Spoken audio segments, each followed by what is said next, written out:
TV. You want to talk space fantasy. There's one place that you wanna be. Live with Matthew. Live with Matthew. Live with Matthew. Live with Matthew. Live with Matthew. Live with Matthew. Logic clearly dictates that the needs of the many outweigh the needs of the few. The one. I think you think about it more than they do. We would be honored if you would join us.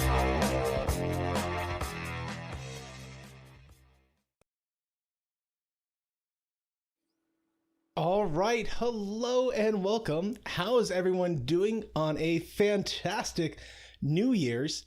And yes, Thomas, I too am shocked that I did not lose this video. But I am a digital hoarder. I don't lose anything. And I am a physical hoarder a little bit too.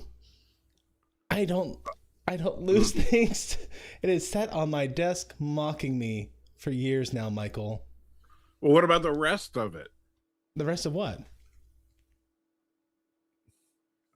You know, you're the only one that has a early prototype of that stupid thing. So my son has claimed it. Oh, has he really? He has. He's like, Dad, this is the coolest thing ever. Can I please set it up? Can I please set it up? I'm like, no, man, no. You just like it's not yours to mess with. It's like it was when you got it. It was bigger than him. It was, and now he's probably twice as big as it is. Almost, but it is a proud centerpiece in his room. The Nomad life-size reproduction that you spent so much time putting together.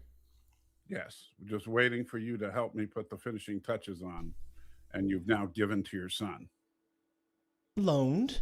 Oh yeah, you gonna ever get it back? I might. Because really? Honestly, he's taking better care of it, and in keeping it dusted and maintained than I was keeping care of it, as it mocked me. Well, you still have the antenna. I do. That's a reprimantenna. Yeah. So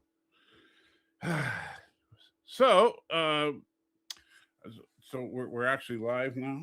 We are actually live now. Okay, because I don't have it up on YouTube. That's weird. So how have you been all this time that you have abandoned me and everything? Well, I mean, I would say that's a harsh way of putting it, but it's more like an accurate way of putting it. Right. Yeah. That's all I'm going for is accuracy here. That's all you've ever gone for. Yeah. Complete accuracy. Right. And that's why you had to come up with your own system of rating movies. Yes. Well, here's a funny thing. If you ever get around to coming back by and we watch a bad movie again, I still, to this day, you're talking about how you're a digital hoarder. I still have to this day all my sound bites recorded by Bird of Prey 5 for removing any swear words. Oh, no. So I will still use that if we ever do that again. So like That's if fantastic. the S word happens and Bird says poop, that kind of thing. Yeah. So for those who don't know, I don't know how many people in the chat were here when I used to do this and how many people are new since then. If for any reason you are new, first of all, let me introduce you to one of the legends of this community, Michael J. Crawford, the salty Trekker. Yeah. You actually approved of the salty name change. I did. Yes, you thought it was a good idea. I did it, and Michael is a lot of the responsibility for getting me into doing YouTube at all and doing streaming at all. In fact, you've recently been re-releasing these videos. He started a series on, was it The Last Jedi? That was what really, that was the thing that I did that was the most popular. Yeah. And then you're like, for the longest time, you were in my recommendation feeds. I'm like, I don't want to watch someone who's against Star Trek. Like, no. The anti-Trekker? But finally I bit, and your videos were phenomenal. and thank you.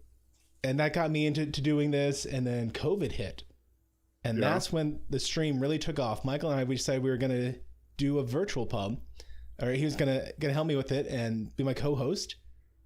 And so I think we started on Friday and then Wednesday and then Monday, and it bounced around because of well, Friday became our movie night. It did. Yes. And so each week we'd get together, we'd host this, and the rules are simple, and they're here today as well. You can come up, we're going to talk whatever nerd stuff we want to until I call it quits because I'm so tired. But you can't bring up politics, okay? That's the only Well, that's going to be rule I hard got. these days. It is. Yes. But that's the only rule I insist on. You don't talk politics. I'm willing to talk Now, almost when you say anything that, else. you mean, just to be clear, you mean real world politics as opposed to, like, you could talk about the politics of the Federation. Exactly. Right? Yep. Right. So, Yeah. but you don't compare it to, say, the current president of the United States or something. Yeah. Like I don't. Gosh, I don't know how to say this nicely, so I'm just going to say it rudely. I don't care what your politics are, but I do care what you think about Mariana Sirtis' portrayal of Deanna Troi. And then, as long as you know agree what with me- else? I'll say this just to vouch for you a little bit. Mhm. Well, another thing that Matthew truly doesn't care about is his commitment to getting electronics parts made for his friends. It's true. I do not care. Wait, hold on. Wait, I'm not going to agree to this one. I'm sorry. There I am being accurate again. You are being accurate again. Thank you. Yeah. So I have, And Thomas still wants to impeach you. As usual. I have quite the laundry list of impeachments these days. Yes. But I have dropped a link to the chat. So if you want to come join us, you don't have to drink anything alcoholic to be on this stream. We called it the virtual pub, and I usually had, something. It's harder for me to have it these days because I have to be gluten free. So instead, I'm having a bubbly, a raspberry sparkling water. A Bublé. Bublé, like Michael. Remember, Michael Bublé? Yeah. You didn't see? He did a commercial for that stuff.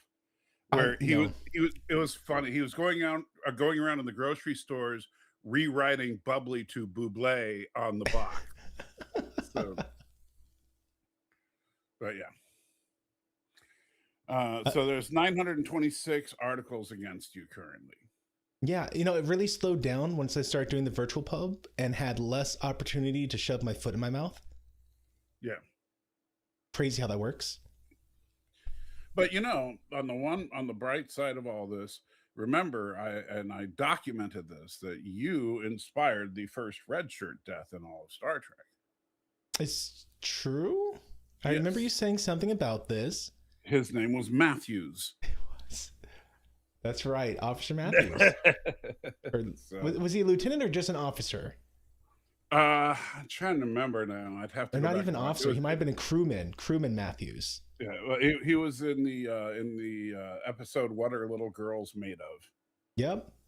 And the worst thing is and of course this makes perfect sense considering he's inspired by you.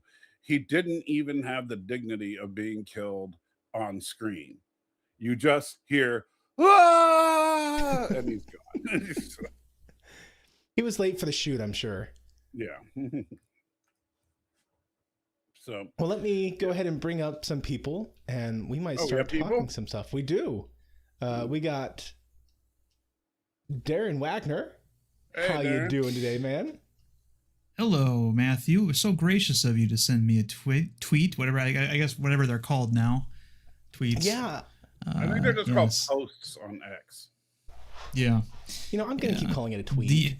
They used to be DMs too. Now they're chats, and they don't function as well. It's one of the few things Elon's done to Twitter that actually seems to have not worked out so well. They don't notify you anymore like they used to, but I'm sure that'll all get worked out eventually. But we'll see. Yeah. Yeah. Since he doesn't work for the government anymore, I can mention Elon, right? It's a great territory.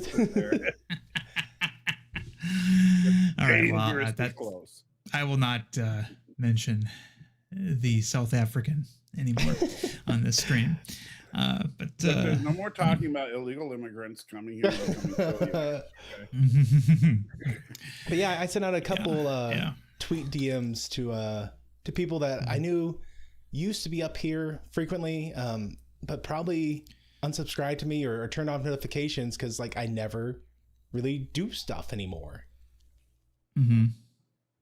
Well, the stupid thing about YouTube is that a lot of times the algorithm doesn't see you favorably. Even if people do have notifications on, they don't get them. Yeah. And I'm not a fan of the whole algorithm thing. So I'm hoping the algorithm dies a horrible death someday. But unfortunately, today we look not that I'm saying that in a literal sense. I mean, it's AI. It can't be hurt. Yeah. I'm just saying, Mr. Algorithm, we all love you and we care about you very much.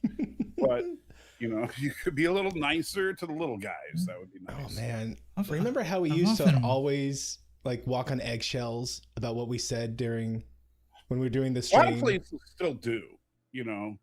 Like you'll hear. I've seen channels that not only will they say unalived instead of the word that you would use, but they'll say things just like for every possible negative thing. Yeah. Right. Like a person was unwillingly touched or something, instead of assaulted, and it's like, if the algorithm is going to censor us that much, then I just don't care anymore. It's to the point where it actually impedes people from getting help on these subjects. Right. Mm-hmm. Right. Or even just being able to talk about them. Like good luck having a real discussion, let's say about 1940s Germany. Oh yeah. And not getting seriously in trouble. Who was it that had that history YouTube channel? I'm trying to remember. It was a couple of guys that were part of our crowd. And one of them passed away, right? Yeah, Canuck. Canuck, he didn't pass away, but Rambling Canuck. No, but it was Canuck. Well, wasn't he doing it with Admiral Aberjam? Oh, no, not Aberjam. No, not Aberjam. He did the video. These are names I haven't heard in a long time. I know. Gee whiz. Remember, he had all the rules for life. LDG saying Doom. Yeah. Admiral of Doom. I think it was Admiral of Doom or something like that. Oh my gosh, I can't believe I'm forgetting that. But anyway, yeah, the two of them did a history channel, and they always got in trouble whenever they talk about World War II. Yeah. Because you can't talk about World War II without mentioning subjects that YouTube doesn't like people talking about. And even though it's not a political issue, despite the fact that some people think it is. Oh, First Amendment free speech. It's a private company. They can do what they want. Yeah. But it does make it very inconvenient. Let me bring Kermit up here real quick. Hey, Kermit. Long time no talk. Hey. How you doing? Kermit. Yeah, and for the record, you guys don't have to pussyfoot around certain phrases here. Like, we can just have a free and open conversation, guys. Right. So if you really want to murder Matthew, you can say that. Yes. Yeah, you can say that. We all know that's never stopped me from talking. Well, yeah, that's true. And let me bring Mercer up here. How you doing, Mercer? Although sometimes I'm careful about what I say. Mm-hmm. It's 50-50 shot. Unfortunately, that 50-50 shot is per word. Exactly. Sorry, I stepped away for a moment. I waited for you to step away just so I could add you in. I'm sure. That's just the kind of jerk Matthew is. Yeah. It's been a while since you did one of your bike streams. I remember you did some of those, Matthew, but... Yeah, I did my usual Holland and Hell ride this year, but I decided not to record it just because, I've done it the past several years, and What's I didn't what's want to the worry Hollywood about a Hell bunch of ride? fluff. What is the Hollywood Hell ride? The hotter than hell. Oh, hotter than hell ride. That I remember. Yeah. That's a daring name. Well, Well, have you ever been to Texas? yeah, it Um, was a No. it was a bike ride Wichita did to celebrate their 100th town anniversary.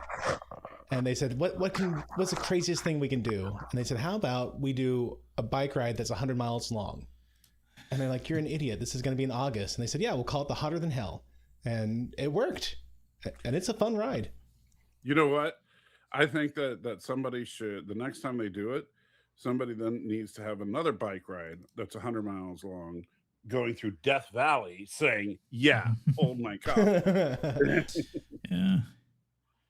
Do you Well, you know know, how it is, dangerous that would be? Oh, yeah.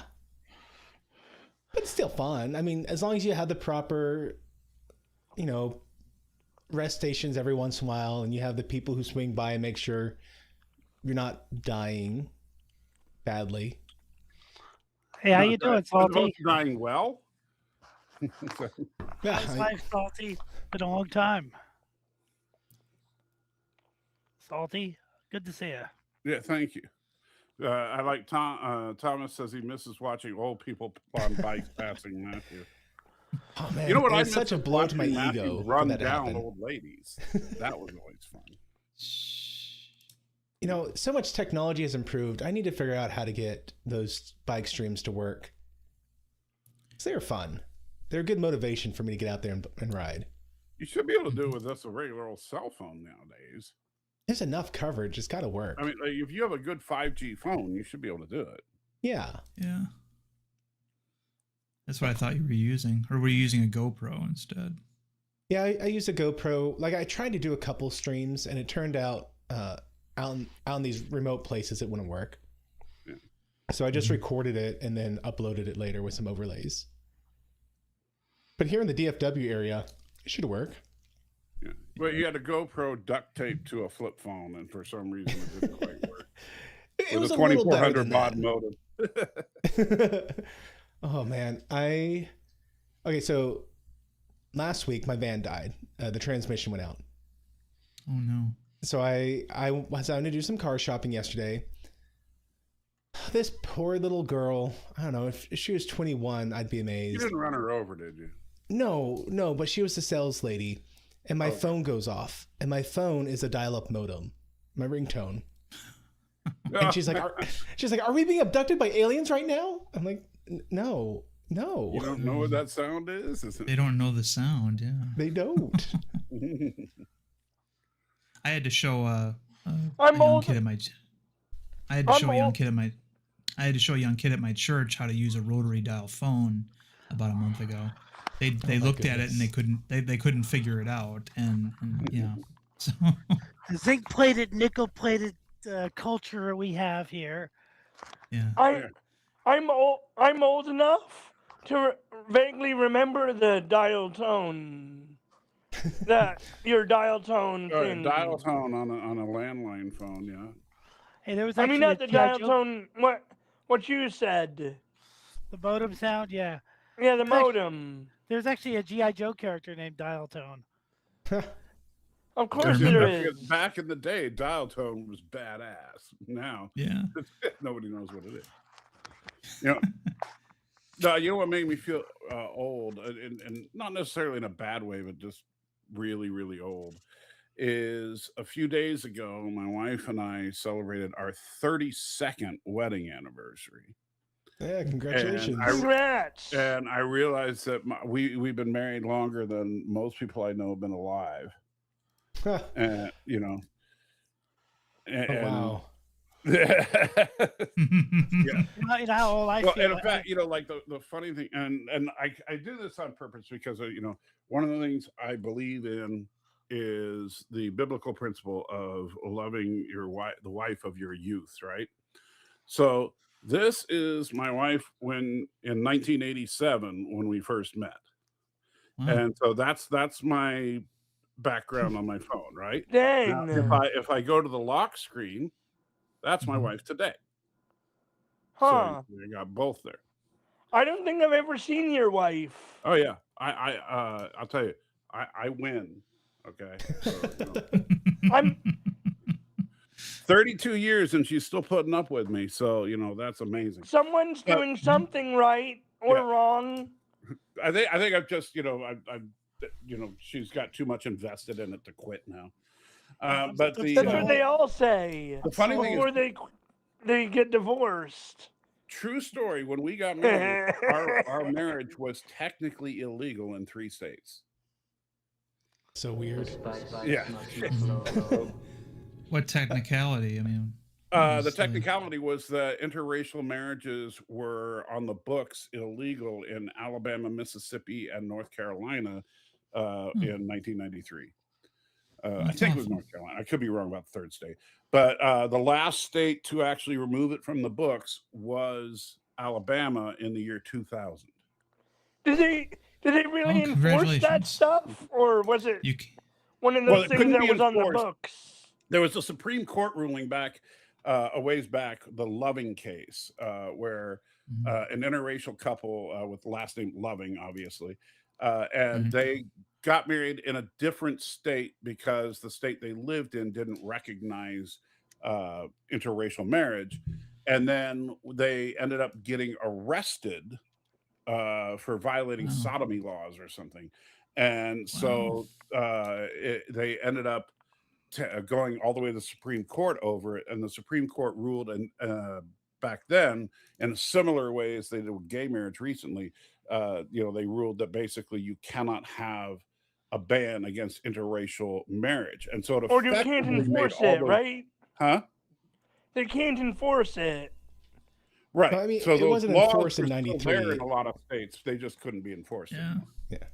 Sorry, I didn't mean to go political there. I'm just it's just one of those weird things, because you think about, wow, the world really has changed just since we've gotten married. Yeah.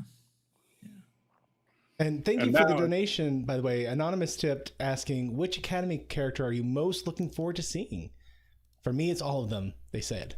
Which Academy character?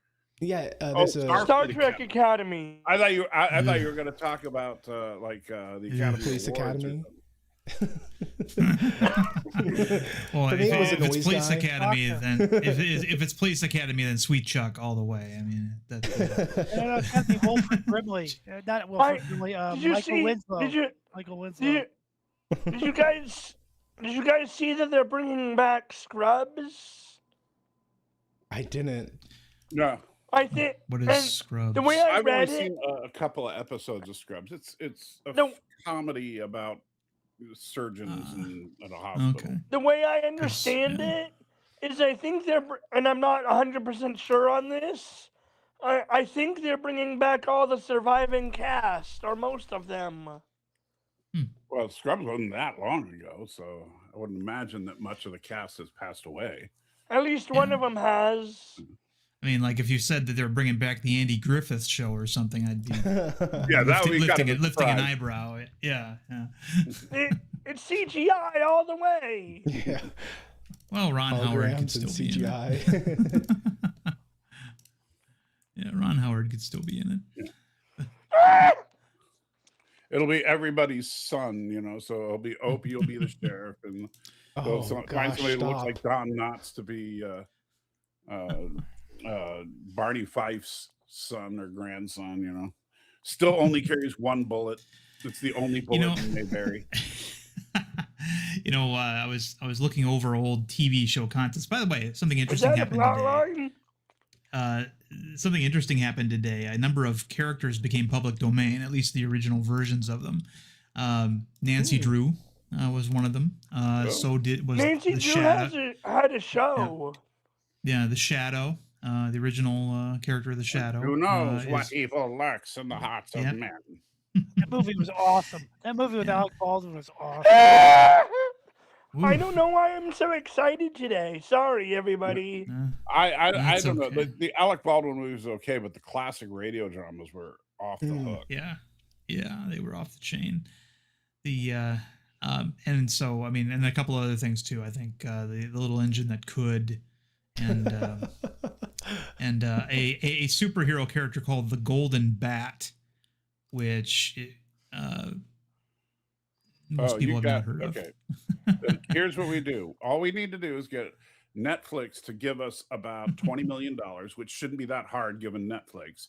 And then we'll produce a show where Nancy Drew and the Golden Bat investigate the murder of Thomas the Tank Engine by the chef. No. I have a better idea. What about she investigates the murder of one of the Hardy Boys with the other Hardy Boy? I don't know. Sorry, Jeff. I was getting some feedback on your. Hardy Boys aren't public domain yet. They came later. Whenever they get public domain. Yeah. Well, gotta wait. At least 95 years it takes for copyright, and then they still the trademarks are still forever. So you have to also account for that as well. So your version of Nancy Drew can't really look like anybody else's version. You know what's odd is that technically Sherlock Holmes is in the public domain, but they were able to use Sherlock Holmes in elementary Dear Data.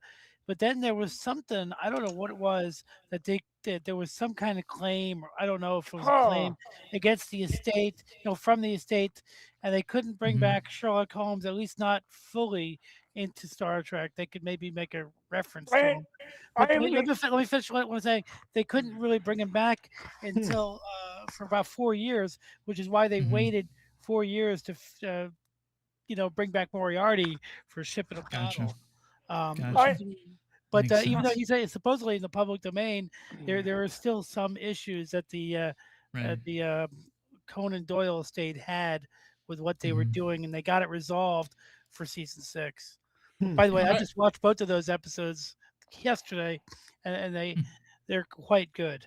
They're really. I have an answer, by the way, for Hardy Boys. Hold on a second, Kirby. I have a question I want to ask everybody on the panel to kind of go around the circle and answer, because I'm just really curious, because there's a group of people that are very different, and some of you guys I haven't talked to in a while. So, best movie of 2025. And worst movie of 2025. Wow. So since if we go clockwise, then Darren, you would go first. What do you think? Well, it'd be pretty easy. Okay, go before ahead. you do that, I think Matthew should explain why we're here. Oh yeah, that's true. You didn't say that. Thank you. It's true. Thank you.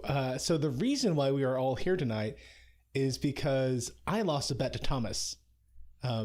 We've been doing a Babylon 5 stream, and I thought we were going to have the classic moment with, here's the ship, it's a White Star, and it's the only one that's able to go kind of toe-to-toe with the big bad guy.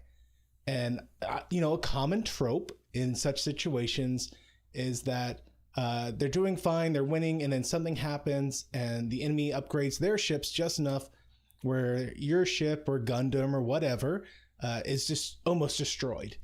And at that point, some mystical sort of people come in and they give an upgrade. Like the vision of Escaflowne. It happens with his guy Melf. There's plenty of examples, but I didn't know that Thomas had already watched the series. And so I'm over here like, oh yeah, at season 5, this thing's going to happen. That's my bet. And Thomas is like, hey, how about if it blows up before then? You have to do a virtual pub. I'm like, yeah, you know what? I'll take that bet. Why not? And of course, Thomas knows for a fact that, spoiler for a 30-year-old TV show, it blows up in the 3rd season. So, I lost that thoroughly. And here we are. Thank you, Matthew. Yeah. So speaking of loaded bets, so before we get to the big question, so that way you guys have a minute to think about it. But I have a bet that's pending still with one of the co-hosts over on the Nerd Fight show, Danny, the Dark Knight, because we've been doing, before he got into some problems with alcoholism and had to stop for a while. Now he's coming back, but we were doing a Battlestar Galactica watch through. We were watching different episodes of it. And I had a bet with him, because for those of you that haven't seen the reboot of Battlestar Galactica, the Ronald D. Moore version, there's a really, really hot robot named Number 6. And there's a really messed up drunk, alcoholic first officer of the Galactica named Colonel Ty. And in the Is this last, spoiler? yeah, it's not like the main plot, but it's a minor spoiler. But in the last couple of seasons, Colonel Ty and Number Six get together, and which is like one of the most weird, odd couple things ever. But I keep telling him that Colonel Ty is going to bang Number Six, and he is absolutely said there's absolutely no way. So we have a big bet riding on it, and I can't wait for the day that he sees the episode where they get together. So that's just one of those wonderful bets that like Thomas. So are they at? So they're not actually technically on the ship, are they? Well, on the Galactica? Yeah, they are. No, I mean,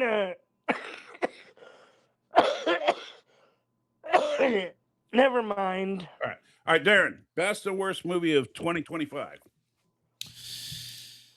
Well, I haven't seen any movies in the theater this year, but and I know this movie didn't come out this year, but I did see it for on video and streaming. Godzilla -1. Was probably the best one I'd seen all year, and it completely surprised me. I was shocked that when I found out how little they made this movie, and I'm like. Yeah, and I'm like, this looks like they could have dumped a lot more money into it, and it was a neat distillation of the Heisei era Godzilla, where you had an existing dinosaur type creature that got mutated and stuff like that. They kept that version of the origin, but the human drama in it was surprisingly engaging. Phenomenal. And it was I try to watch Godzilla movies and all kaiju movies in the original Japanese, rather than hearing that our cartoony dubbers over here stateside. They always hire animation voice actors for those things because I guess they're less expensive, and they never give the characters the kind of performance that they should. So and it was outstanding. As far as the worst one, I'll have to come back on that one. I don't know that I've seen a bad movie this year or something that's worth mentioning. It's been a full year for me. I haven't done a lot of recreational viewing. Gotcha. But come back to me later, and I'll think of something. All right, Kermit, you're up. What's the best movie you've seen of 2025 and the worst? It's not I don't think it's of 2025, but it's the movie it's the Justice League Infinite Earths movies. The what? I like those. I think he's talking about the DC animated films based on the Crisis. The Crisis on Infinite Earths. Animated films. Okay, yeah, those are pretty good for DC animated stuff. Yeah, they were pretty good. Anything you've seen that was really bad this year, Kermit? Not that I can think of.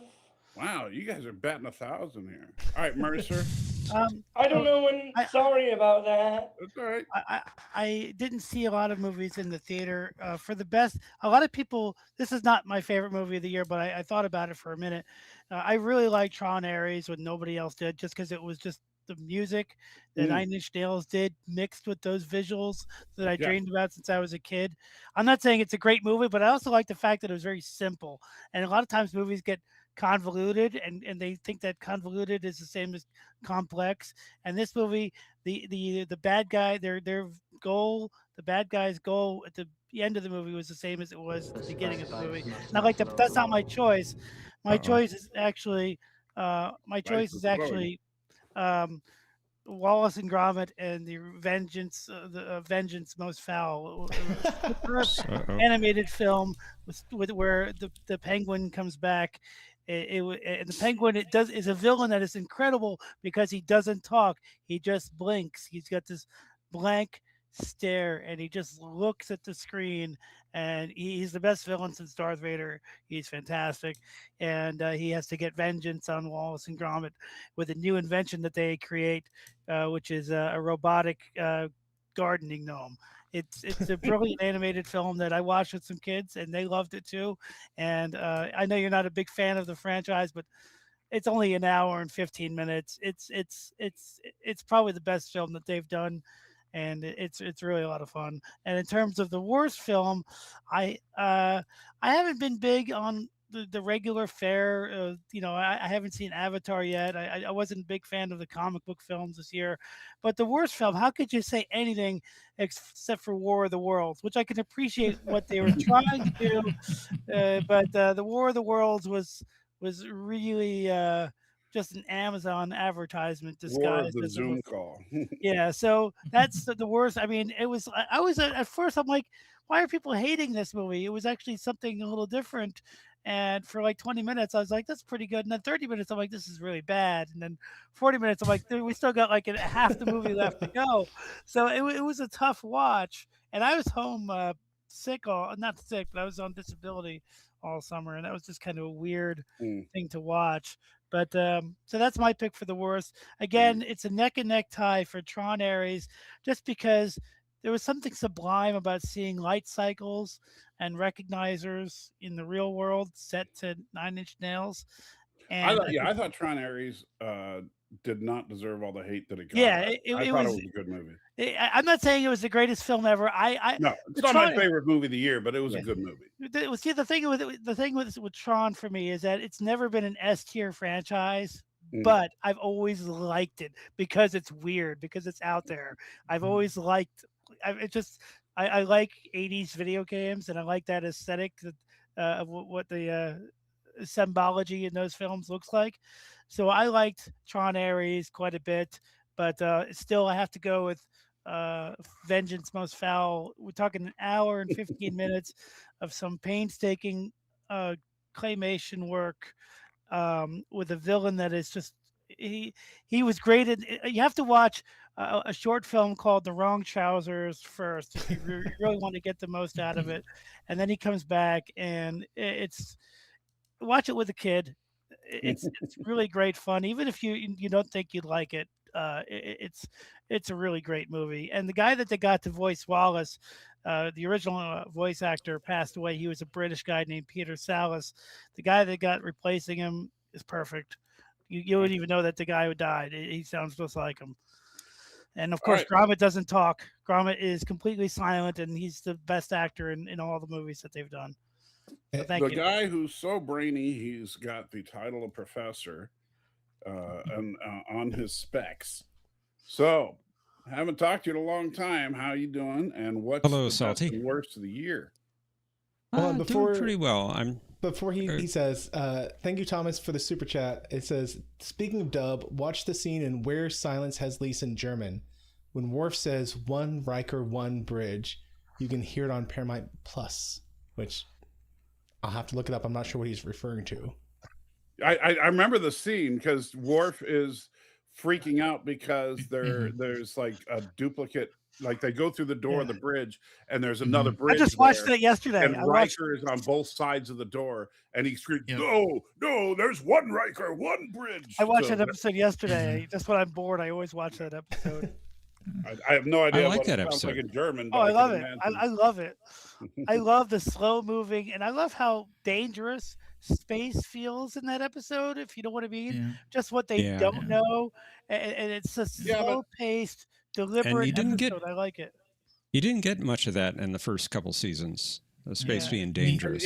Yeah. Nagilum was a good villain, I thought. I like Nagilum a lot. My biggest problem with that episode was honestly the fact that it opens up exactly like the original series episode, The Immunity Syndrome, right down to a hole in space. Yeah. But then we don't recognize it. We don't have any records of it on file. Anyway. Right. Yeah. And Data. Is there anything remotely like this? No, we have nothing remotely like this. And yet all we have to do is put the VHS of the Immunity Syndrome into the computer, and there it is, right there. You're totally right. I think it's Roddenberry wanting to get away from TOS. So he didn't want any references to the original series. The special effect is exactly the same. It's like there's a big the stars with a big hole in it. Yeah, you got to remember that most of the season 2 scripts were actually Star Trek Phase 2 scripts. Yeah, where they gave the lines, McCoy's lines to Pulaski and Stan or whatever his name was, But they, Well, yeah, it was that's Data. what's great so- about Star Trek is that we can talk about all these little flaws, but we talk about it in good fun Yeah. because we know Right. that they were making a show that we're still talking about 40 years later. See how much good fun Yeah. there is when Starfleet Academy. And thank Oh you. no, there's another one. Did anyone? Did Thank any, you to- have you guys been I gotta fix wa- that. watching that Fallout show? I am not, but I need to. Yeah. I've heard it's Yeah. pretty good. So And I'm saying It's thank you to good till Black Knight episode Leader. 3. He says, "Hey Lancer, hello all. Let me introduce myself. I am the greatest TIE Interceptor ace who ever lived. I can defeat any ship you mention. You better believe it. I got tricks up my sleeve because I am powerful and great." Black Knight Leader. Thank you. okay. Is that someone y'all We know? left off with Professor naming his Yeah. favorite So movie. so Yes. now back to Professor Brady Specs, who is about to give his dissertation on the best and worst of 2025. Oh, actually, I have not seen very many films this past year, so I don't know how qualified I am to say what is the best and what is the worst. However, I do have two worsts. So one of them is, of course, Star Trek Starfleet. I'm sorry, Section 31. Uh, I agree Oh with my that. God! was that a Oh my God. 2025 movie? Yes, Okay, Oh, so geez. I was It thinking came about out. that Changing one, mine now. but does it count as a movie? yes, Well, it if- is if- a For the Special world, featured event. movie event, Special movie event. special if movie War of the event. World counts, Movie. then- It was a horrible. Okay. It was a horrible. It was a horrible spy James Bond attempt. I don't. Oh, even- I don't didn't think see they it, even- Thomas. I didn't have to see it. I read the synopsises. Right. Right. So you haven't That's seen one of the it? reasons why. I've not That's one of the seen it. reasons why. Oh, it that's is one of the worse reasons, than yeah, the synopsis. Yeah. It's That's one of worse, the reasons okay. why I don't. Okay. I haven't seen any bad movies this year is because I know they're all bad. Yeah. I haven't Oh, it wasted was- my time. I Yeah. tried to do a review of it. I couldn't get through it because it was Yeah. too painful just to review it. It's true. I bet it Yeah. was. I bet it was. Yeah, it was just it's so bad. The other one- then what was the other one? And this is actually a theatrical film. So here we go, Matthew. It's Okay. the Snow White film. Oh yeah, That was horrible. that, That was a- terrible. That was painful. that was. Did a- you go by yourself? No, Okay. Well, good. anytime you have, no, I saw it I on mean, I still streaming. feel bad because Oh, good. I liked Gal in the first Wonder Woman film. I thought that movie was awesome, but ever since she was in the second film, I've realized her acting is really bad. She's like, "Stop, please stop." Just can't stand Kal-El, her. no. Kal-El, no, or what was it when she's on the car telling Pedro, I forget the character's name, "Stop, you gotta listen" or whatever. She's just Maxwell Lord. Well, yeah. it's Yeah. one of those things. Gal Gadot is like a pretty version of Arnold Schwarzenegger. She's not an actress. She's a presence. Right. You know. But I loved Now, her the in best- the first Wonder Woman movie because I guess the script was good enough to, and her chemistry written with for her. Pine was good I enough haven't. to overcome the shortcomings. Yeah. And the funny I thing is, haven't- like all the other Amazons had to learn her accent just Yeah. because she couldn't not speak with it. Right. I have an answer, by the way, for you for the Hardy Boys. Okay. The original 3 went out of went into public domain in 2023. The Okay. revised stuff will be in 2054. I'll be Okay. only 25 when that happens. Now, I will say the best film I saw in the theater this year was actually a 1985 film, Back to the Future. Ooh. Oh, okay. Oh, Loved yeah. that. There you go. It was worth just seeing the clock tower scene at the end, just for paying for the admission. And I'm sorry if you're hearing a train. Can you hear the train? Yes, Can you I hear the heard. train? Okay. Is it a time Sorry. train, Professor? did you know? You know, has its own time travel. Steam No, I don't- it's the I don't hate think train so. For Starfleet Academy. No, Back to the Future is. I, You know, when they made the DVD, the Blu-rays, they used that sequence for all 3 films. You know, the clock tower getting hit. But when they made the Blu-rays, they actually went back to the original negatives for part 2 and 3, so that way they didn't use a copy of a copy. They went back to the original source to create those sequences for the sequels. So that way they didn't have a copy of a copy Makes sense. when they put those scenes in there. So you actually, when you saw Back to the Future 3 on a Blu-ray, you're actually getting better image quality than they had it when it was first released in the theater. Wow. Oh, Cool. very good. So, I want to Matt, address a couple things Oh. in the chat. So, no, I'm not on the Gray Council, Thomas. Even though you did see the bright light above me a couple times. No, I'm not on the Gray Council. And Cinnabon, I'm not being chased by the Analog Shock. So don't go there. There you go. All right, Matthew. Hey, Best and worst of 2025. So amazingly, I'm with Jeff on my 2 picks for the worst. I was debating about Like Section minds. 31. Great minds Because- think alike. Yeah, with the Section 31, it was supposed to be a season, and they're like, whatever, we just gotta get this out. I'm glad it wasn't a season. Well, yeah, I mean, it would have suffered from New Trek's pacing issues in general for a season-long event. It Story. still suffered from that. But to then be like, we're just going to shove this into an hour and a half, ooh, that was rough. But I felt like, well, let me be a little gracious. It wasn't really designed to be a movie. So my backup, like Jeff said, was Snow White and the Seven Dwarfs as the worst Oh, that was movie I've horrible. seen. And I said it because I somewhat appreciated War of the Worlds for how horrible it was. Like it was definitely one of those. Michael, I thought we could have watched it, and it would have fit right in with the Birds movie we watched, and It wasn't that bad, was it? I haven't seen it, so it's really that. So Yeah. imagine a kid gets Anna access. kind of liked it. I mean, it was literally like, we're gonna do one take. I got someone famous I have a connection with. They're gonna look at their phone. They're gonna record the video on their phone in one take and send it to me, and we're gonna turn this into a movie for certain scenes. And so the movie will switch from vertical mode to portrait mode, or portrait to landscape, and it's rough. But it has certain campiness that makes it funny to watch to me. Gotcha. But for best, I haven't watched it, but I've heard great things about K-pop Demon Hunter, and it's on my to watch list. Yeah, I've seen that. I'm gonna Actually, watch that at some point Anna too. says thumbs up.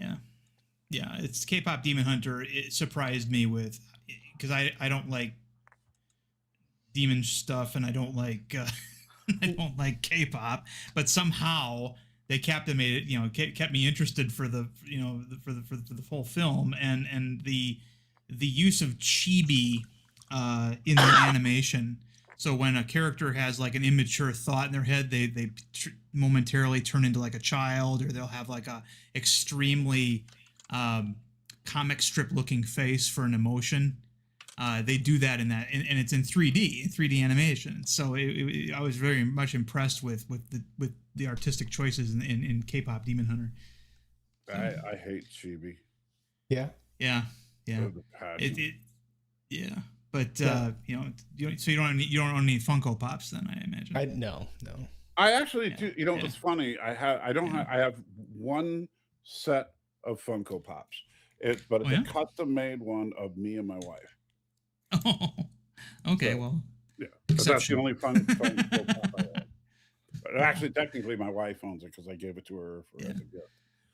But I was the best movie surprised at how much I enjoyed it. Yeah. Sorry, go ahead. The best movie that I actually did watch, I think I'm going to leave for you, Michael, because I have a feeling that this is going to be your top pick. No, I don't think it is. No? Okay. No. It's the one you mentioned to me before, right? Yeah? Yeah, then that's not it. All right. Well, the Go ahead best and movie talk. I have watched this year was Fantastic Four. Oh, wow. I know. Have you seen Fantastic Four, Darren? No. Oh, dude, please see it. Well, yeah, I don't want to subscribe to Disney Plus, but I understand, yeah, but you know, how, and I'm not it actually for the first time, the Fantastic Four in the movie is the Fantastic Four. Yeah, except for the mustache. I would have to see it.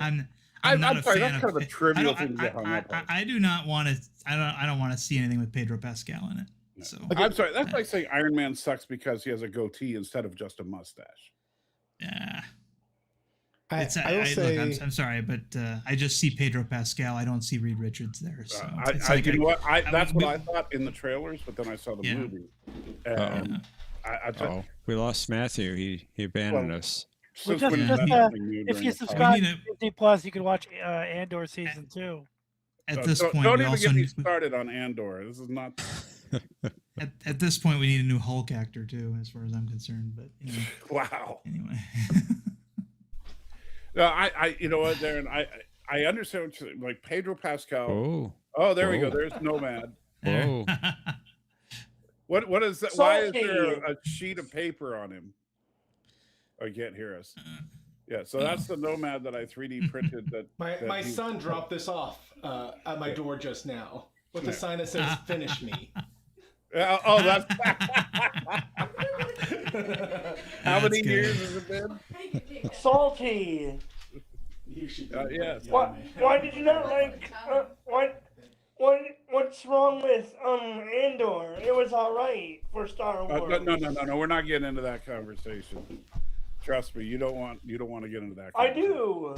No, you don't. So Pedro Pascal, Darren, I agree with you. Like Pedro Pascal's everywhere. He's always Pedro Pascal, and I get tired of Pedro Pascal. However, as Reed Richards, he actually did do. He did come across as the somewhat befuddled genius that Reed Richards is supposed to be. Like if you look at classic, like John Byrne era Fantastic Four. I have to wait. I have to wait until Marvel has at least 2 bona fide, hugely successful successes in a row before I'll watch another Marvel movie. At this point, Well, I think that might be this year because this year we have Spider-Man and Doomsday. So, we'll see. I'll say, Darren, I was with you. I was with you on my trepidation of watching Fantastic Four in large part because of Pedro Pascal. And it did make it harder for me to watch it, but even with that, it was a very good movie. I have no interest in seeing Doomsday, but I did see the X-Men Doomsday trailer, and that was good. Yeah, they're really swinging for the fences with this. It's amazing what they'll do when they all of a sudden need to make money. I will say this, that it was a little difficult. I feel like the only character that they really nailed in terms of matching how I would expect them to look was I almost said Jessica Alba, Susan Storms. Right. Well, I'd say the Thing was pretty good. If you look, I mean, the Thing wore shirts though in all the trailers that I saw, and he usually goes shirtless. But the whole thing. Yeah, but still, it was still a good-looking thing, though. I was that's the best-looking thing we've had yet. Yeah. That's an interesting way to put it, Darren. Yeah. Ben Grimm. But I think the shirt was for practical reasons because a lot of what you see, a lot of people don't realize this, but most of what you see of the Thing is practical. It's just his face is CG. Yeah, that makes sense. And an interesting analog version of Herbie the Robot, if I recall from the trailer as well. So actually, Herbie is almost entirely physical. Right, but he's analog. He's got tape, reel-to-reel tapes for eyes. All the tech is very 60s. Yeah. And that was fun. They actually they get a transmission from space, and the way that they get the data is on a record. They record it to a record. And so sounds good. My problem with the Fantastic Four is when they the do characters that are great in real life. Wouldn't they record it to a record in real life? Yeah, they do it digitally. But I'm just saying, my problem with the Fantastic Four is I respect them as the first family, and they're so important for comic books, and they work as a comic book. I've just got to say, I think their powers look goofy on screen unless it's a cartoon. The guy that stretches himself, a guy that turns into fire, the Thing. I think that's my opinion, and it doesn't stand for a hill of beans. I just think that their powers are not very. They don't look good to me on screen. It's not like This is Superman or I- Spider-Man where More than the you. cinematic quality to what you can do with their powers. I just always found their have you powers seen the that new one, Mercer? yeah, finally watched it. But like I said, I didn't hate it. I liked it. I watched it late. I didn't see it in the theater. And But you I'm just still think saying, their like, I powers just, look goofy in this one? Because I thought yeah, they they looked great. always have to be. Maybe that's just me bringing myself into Mm. it. Even the stretching, which was better this time, is still stretching. It's still, Well, that's his it just, power. yeah. But the Yeah. point is that it just Yeah. never worked for me. It's like there's probably Yeah. some superhero that no matter what they do, Well, that it's never worked for you, and I can't think of what that it- might be. I don't know. To me, I mean, granted, like I have a thing about the Fantastic Four because I have. Oh, I know you almost- do, and I respect Yeah. that. You know, I just know, but I'm Yeah. saying I have almost Yeah. all the Fantastic Four comics, and Yeah. if you include the omnibus I have of the first 25 issues, I do have all the comics. Mm-hmm. But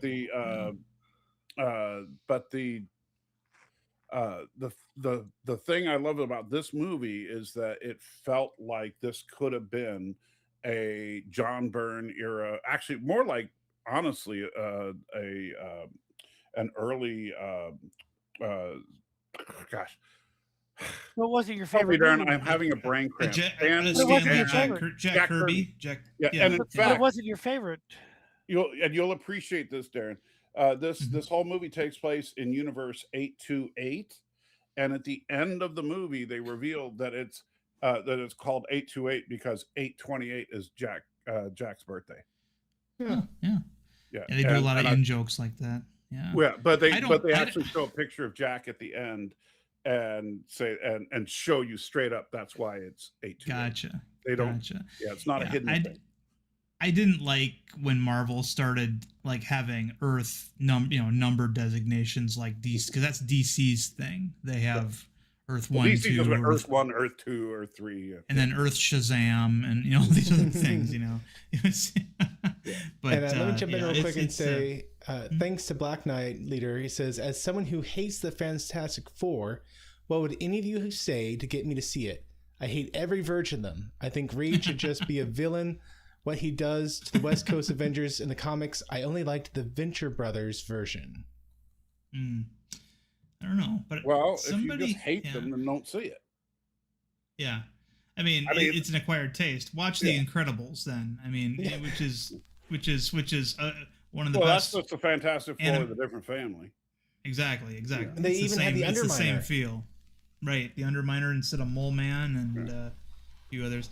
But No, I mean, the another Underminer was and, in the Fantastic Four movie. Yeah, No, it was yeah. Mole Man. It was not. Well, the I other mean, Mole Man. it was. Yeah. But I mean, if you want to read a comic book that's a really good homage to the Fantastic Four, John Byrne did a series called Danger Unlimited in the 90s, where he wanted to return to a Fantastic Four like family of superheroes, and he did a great job, but he abandoned it because it only had 50,000 sales. So it was, Which but you today can still would probably find be it. pretty good.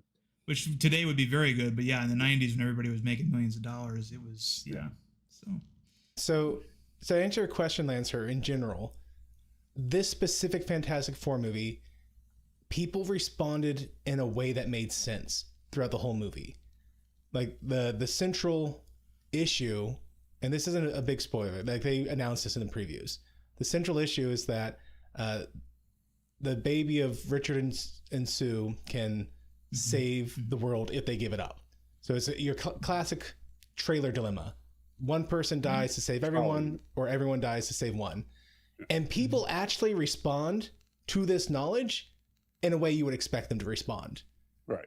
Like, why the hell didn't you give up your baby? Yeah. And I was like, oh no, you guys are all superheroes. We love you. Don't do that. It's like, no. We have people who are like worshiping Galactus. They go climbing Mount Everest so they can be the first ones to see him. Like it feels very natural.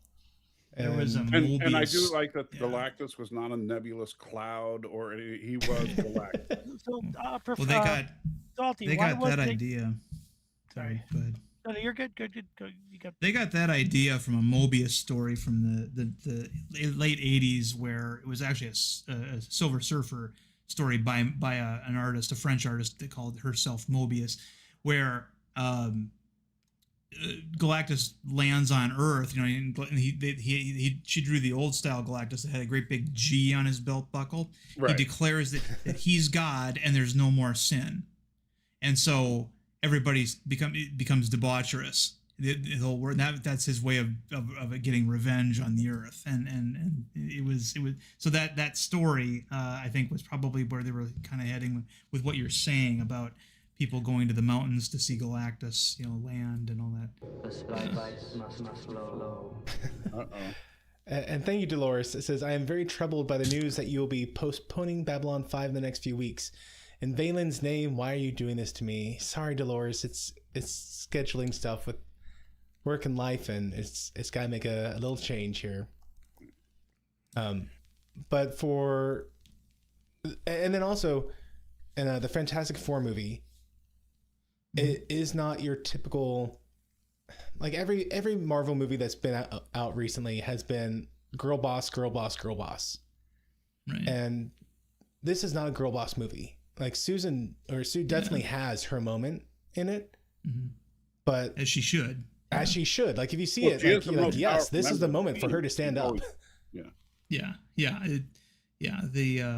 The interesting thing is that she is, when you account for all the extra powers they gave her after her creation, she is the most powerful one on the team. So hey, Yeah.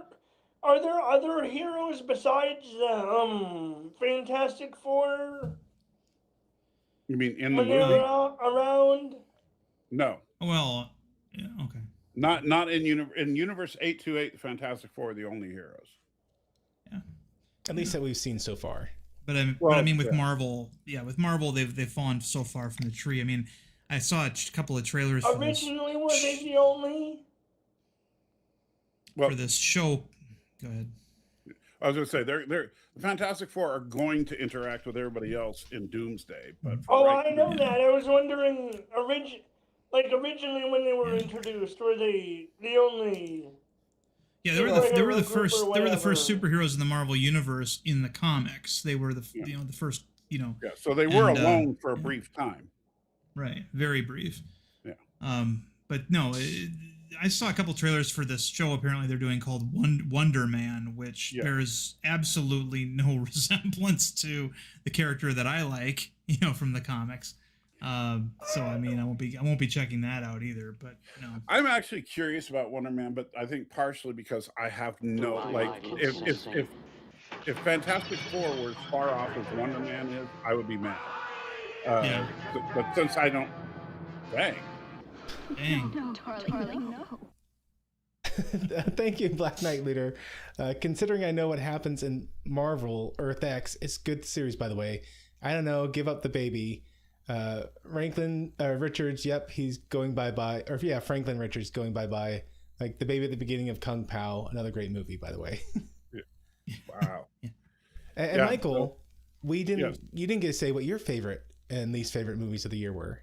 Well, it's funny because Professor Brainy Specs has changed because because tomorrow night on Nerd Fights we're going to probably talk about best and worst of the year, and I was all set to say the worst was Snow White. I really was, until you said Section 31 was this year. I didn't even think that it was 2025. Well, so and I think Section 31 was so bad that I blotted it out of my memory. It's that bad. It's it is so painful to watch. I heard they have Rachel Garrett in there, and it's about 100 years off. Yeah, it's just, way. I did a whole thing on it on my channel because there's no way to reconcile Rachel Garrett's age with the age of the other characters. Exactly. Yeah. Unless she somehow gets frozen for about 60 years or so. But this was the problem I had with Secret Hideout Productions from the get-go. They're not even trying to make anything line up. They're just doing what they want to do, which leads me to I'm sorry, I don't care what they declare. This is definitely not taking place in the same continuity as the previous shows from I tend Paramount to or agree. Disney I or think Disney. that it's a reboot universe. They just won't say it. Yeah. And I wish they and, would. apparently, and when Skydance takes over completely, and they may say that, hey, by the way, everything that came out of Secret Hideout, yeah, they are null doing and that. void. It's all null and void. They got We'll new see. writers. We'll see. New writers doesn't mean it's all decanonized. Supposedly, People get all worked up about stuff that is not official. Until Paramount comes out and says none of that counts, because Strange New Worlds season 4 and 5 are still coming. It's not like if they really wanted to don't remind me all the Secret Hideout, they would just say, none of that's going to happen. I'm actually looking forward to how they reconcile. The only thing I like about Secret Hideout, Strange New Worlds, basically is Anson Mount as Vanilla Ice. I mean Christopher Pike, and he's always in the kitchen. I want to see how they reconcile that, and with the whole Delta Ray thing. And maybe it'll end with him fatefully going to the place he's going to and waiting for the accident to happen or something. I don't know. I'll say this: Anson Mount was my favorite part of the show until the entire cast of Strange New Worlds came to Murfreesboro, Tennessee, early this year, or early last year. For a little, they did. There was a Star Trek convention. It was technically called like Trek Nashville, but it was in Murfreesboro, is where they actually held the convention. Nice. Okay. And Mr. Know-It-All came up from his home in Georgia to go to the convention, and we went together. And I will say, I got the greatest compliment I've ever got in my entire life, and probably will ever get in my entire life, which is I had my hair down, which, if you don't know, my hair is pretty curly and flowy and stuff when it's down. And when I got a chance to shake Anson Mount's hand, and I said, hey, it's great to meet the guy with the greatest hair in all of Star Trek. And he looked at me, and I'm not even kidding. He said, if you were in Trek, they'd say I had the second best. And I was just like, okay, dude, that was awesome. But I became, after about probably about a half an hour long conversation with the guy, with him and me and my wife, I became the hugest fan of Ethan Peck. Who is Spock. He's such a humble guy. He's such a just down to earth, nice guy, very personable. Didn't mind just sitting there and talking to us, because he wasn't, his booth was getting ready to get set up for doing autographs and stuff. I just saw him there, and so I wanted to walk over and say, hey, loved you as Spock. And then he just stopped and hung out with us for a while. And very nice. And he was just a really nice guy. Let's see how these people behave when they don't have an active show they're trying to promote. Right. And I'll say this. So I would say Anson Mount is a professional, right? And he acted very professional. But to him, he's not a Star Trek actor. He's an actor that happens to be on Star Trek. Right. And so then you have people like, I'm sorry, I can't remember her name, but the beautiful young lady who plays Uhura, and what's her name, Bush, that plays Chapel, and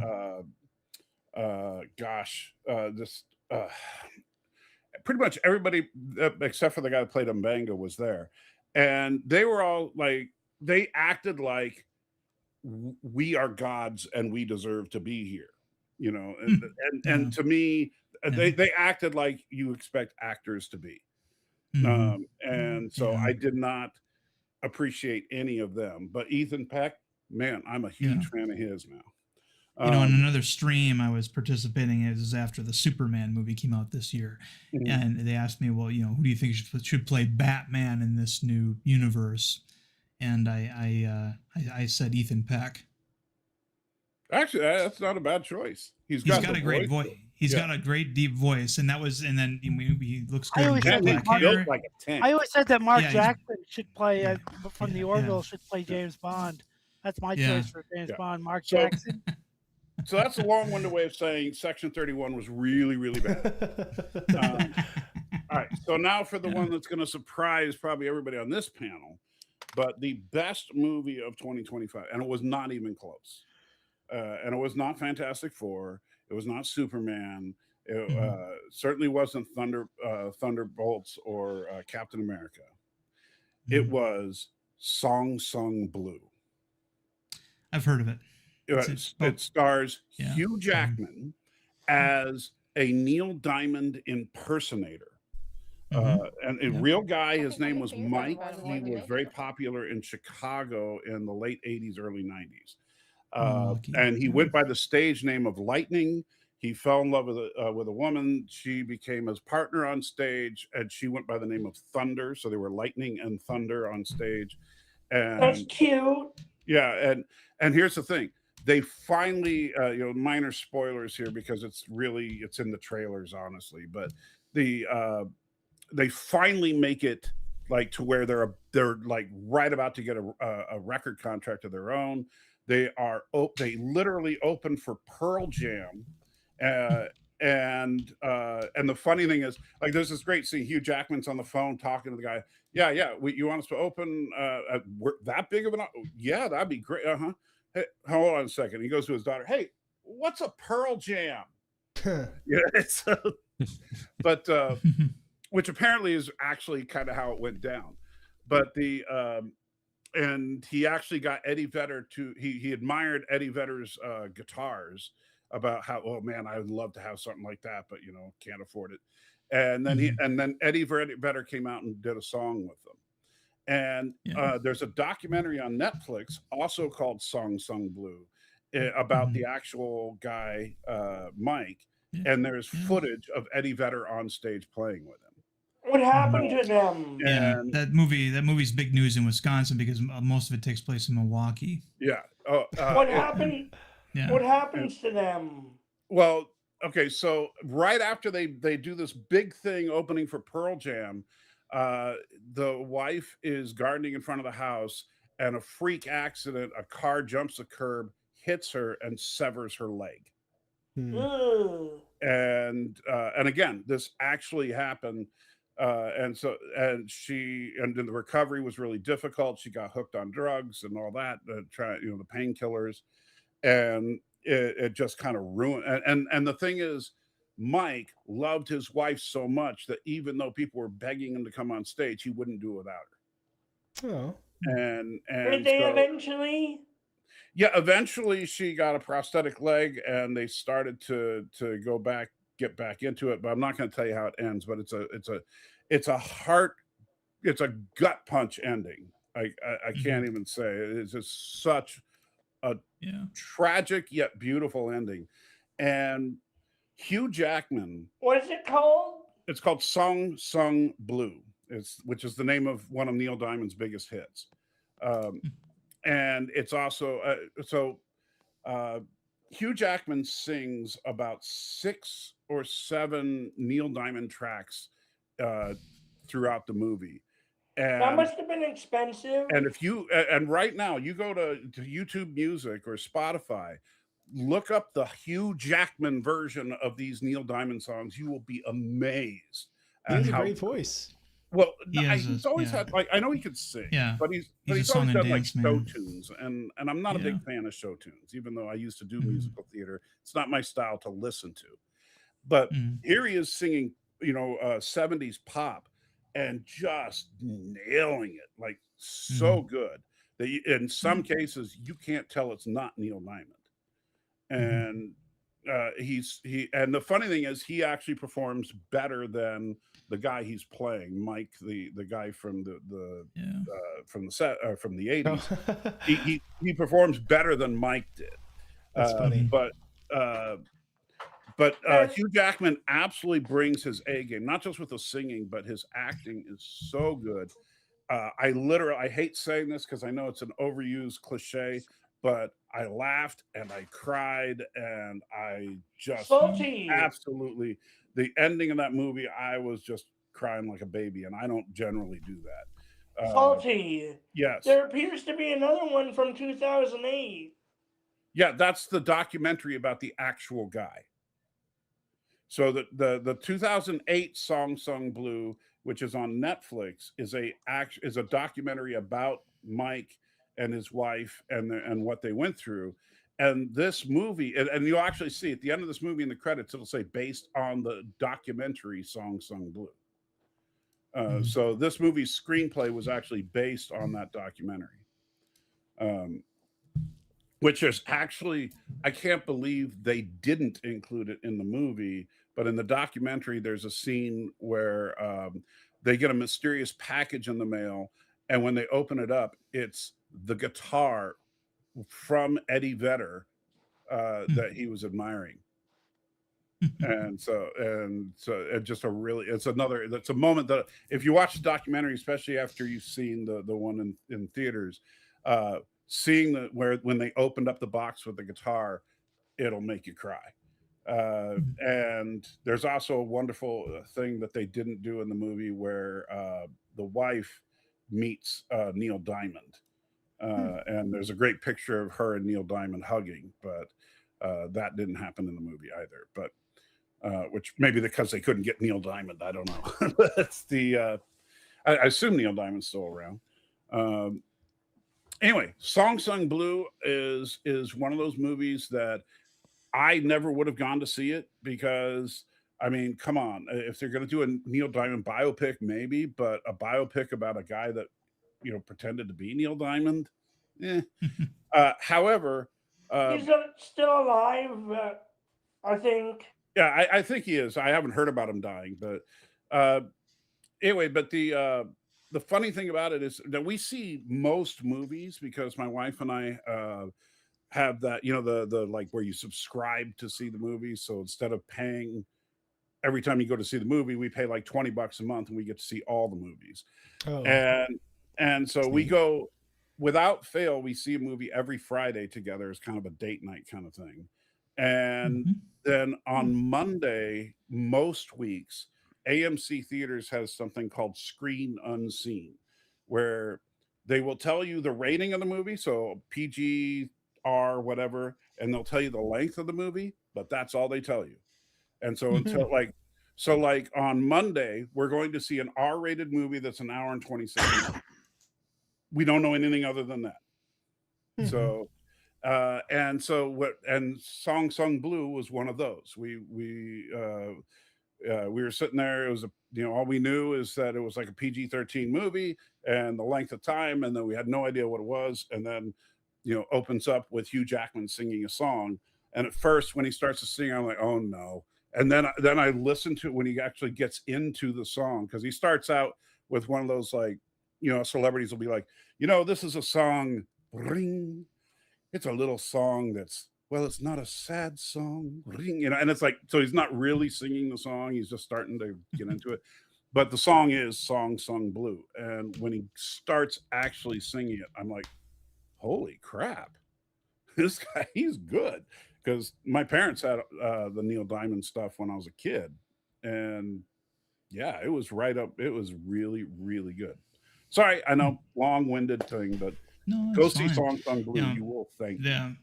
Yeah, like I said, that movie's a big story here in Wisconsin because of those guys. Those people were Milwaukee fixtures, and so it. I don't know why I said Chicago, but it's Milwaukee.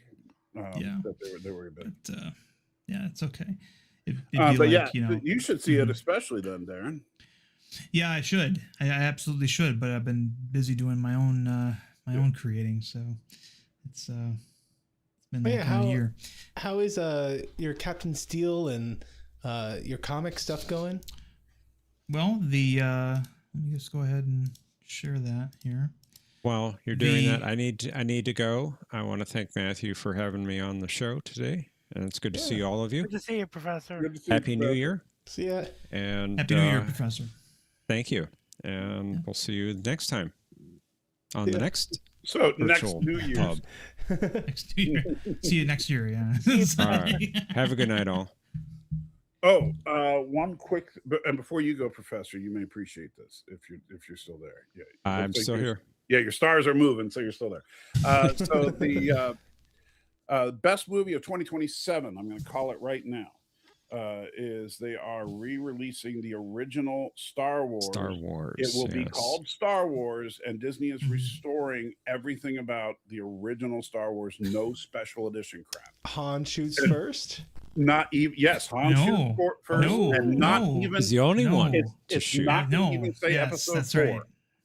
It's Han just shoots. Greedo never got a shot off. Yeah. Exactly. There's no Han shoots first. There's just Han shoots him in cold blood. Yeah. And it's just called Star Wars. It's not called A New Hope. A New Hope. Nice. Yeah. And thank you, by the way. A while back ago, Black Knight did a chat. He said, "I know how we save Star Trek and Star Wars. Make a crossover story. Don't focus on the fighting. Instead, make it a what if of the Phantom Menace. The Enterprise D, through unknown means, jumps to Naboo during the blockade. Focus on the characters." And Ervik wants to see the rest of my shirt. They get blasted to smithereens by those small ships. It kind of fades out. He's got a nice picture of the fat one. I see the D. Yeah. If the Enterprise D showed up the blockade, Princess What's-Her-Face would have fallen in love with Riker, and you never would have had any of the rest stuff happening. Well, yeah, because the Enterprise D would have completely destroyed the Trade Federation. And then Picard would have easily figured out that it was all Palpatine and exposed him. And so... Or then he would have died to force choking. No, Picard actually would have negotiated things. Yeah. Have a good one. Like, oh, they sent an actual negotiator, not like 2 Jedi to assassinate us in cold blood. The problem is that even force choking would have to survive a photon torpedo, and that's not going to happen. Okay, he'd still press the button even as he's getting choked. Well, okay, so let's say you got this. So Picard is like on the view screen with Palpatine. It's like, "We know you did it, Palpatine," and he'd be like, "Oh yeah," and suddenly Picard starts choking. Guess what's going to happen? Riker's going to go, "Lock phasers and fire," and then he starts choking.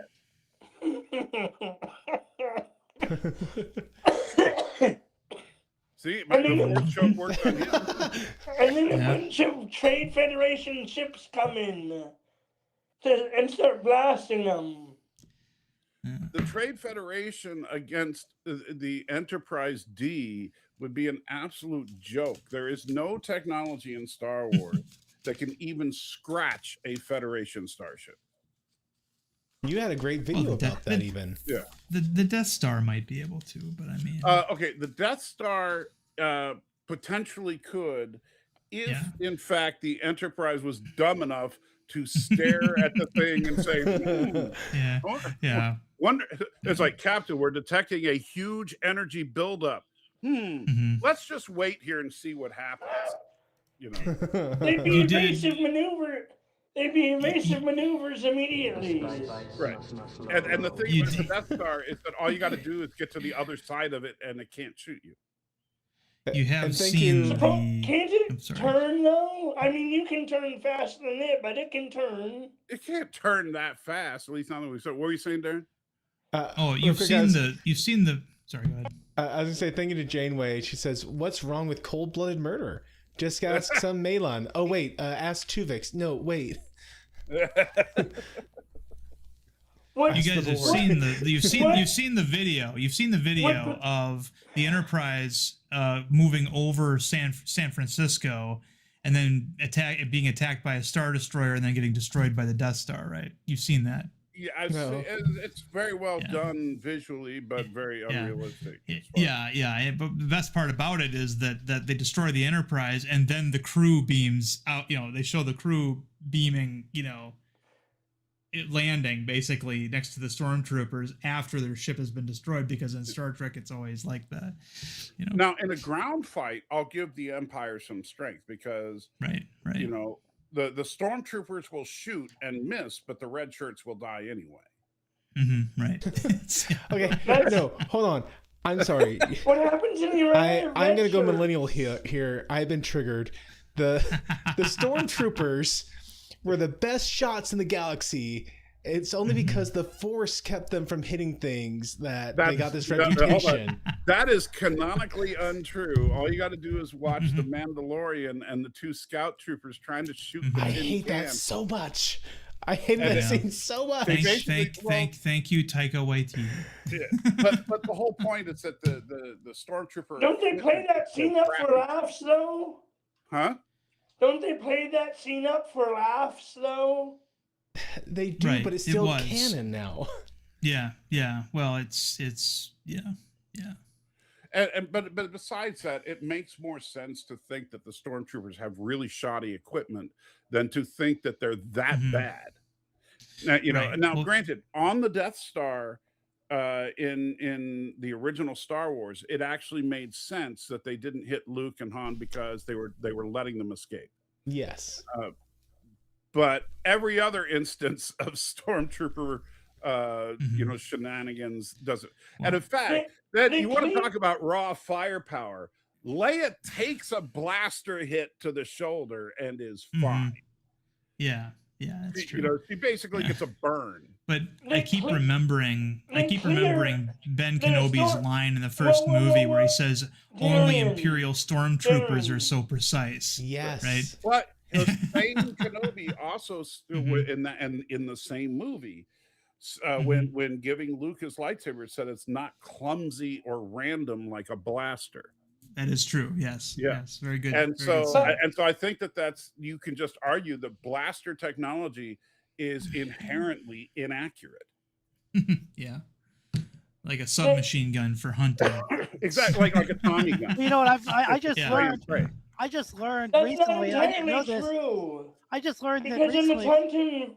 because when they were boarding Leia's ship, everyone got blasted pretty good. Yeah, but that's just because they were spraying and praying. That's. I just learned recently that the guns in Star Wars are not lasers. They're actually made of Tabana gas charges. Yeah. That's what they're mining for on planets like Bespin. So that all of that stuff, that red and green, that's all some kind of gas that they've put in as ammunition. It's technically plasma. Yeah, it's interesting though. It really makes Star Wars feel grounded, which is what I like. They do run out There's of nothing ammo about Star Wars that feels technically. grounded. I don't.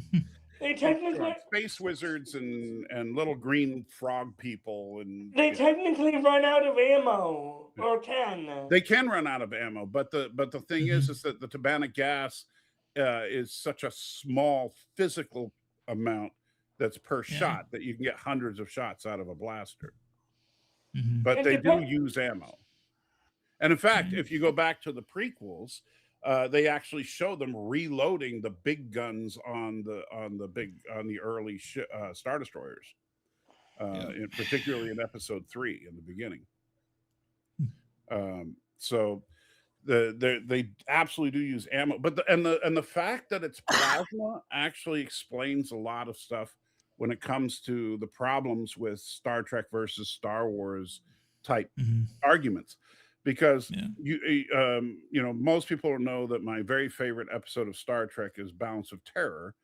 And one of the things that they encountered about the Romulan weapon is that while it was very powerful, once you get a little bit of distance, it's useless. That's the nature of plasma. And in fact, I don't know if you guys remember Dr. Alex, but I talked to him about it. I talked to him. We actually did a little video about it years ago, about the fact that plasma does dissipate like that very quickly. And so plasma-based weaponry, which is I think they did kind of, I think it's wrapped up in electricity or something, if I remember rightly, so it'll go a little bit further. I'm not sure what you're talking about. The plasma bolts that they shoot. Well, all plasma is a superheated gas. I know, but they do. I remember something somewhere that they do that they do something else to make it last a little bit So when longer. Kylo Ren was freezing the blast, he was freezing. He was holding a piece of plasma in place. Okay. Yeah. That was a cool scene from a bad movie.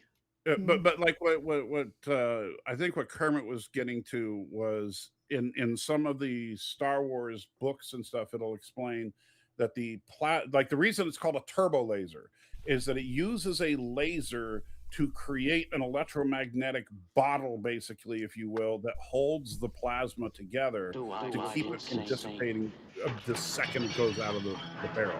That's what I was trying to say, Yeah. I think. Yeah. But Which it's came still- but about it still years dissipates later. very quickly. Which And you'll came notice- about years later, because Star Wars fans were tired of losing arguments to Star Trek fans about lasers and deflectors and. But the big problem is you still run into the rain. I don't care about any of that stuff. I'm just telling you what I know. Right, Remember. but canonically in Star Wars, there is no weapon that has a range. Even the Death Star included has a range greater than maybe a couple hundred kilometers. Whereas, what about Star Killer Base? Well, okay, Star Killer Base would be the first exception, and that drains the entire power of a star for one shot. That was another scene that just broke me inside. Yeah, I'm like, I'm sorry. Yeah, you just what? Yeah, and so Star Killer Base would be totally impractical.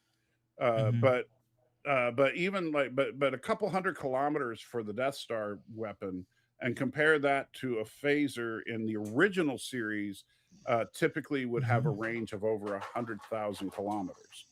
So that it's not even in the same ballpark. It's not even in the same continent.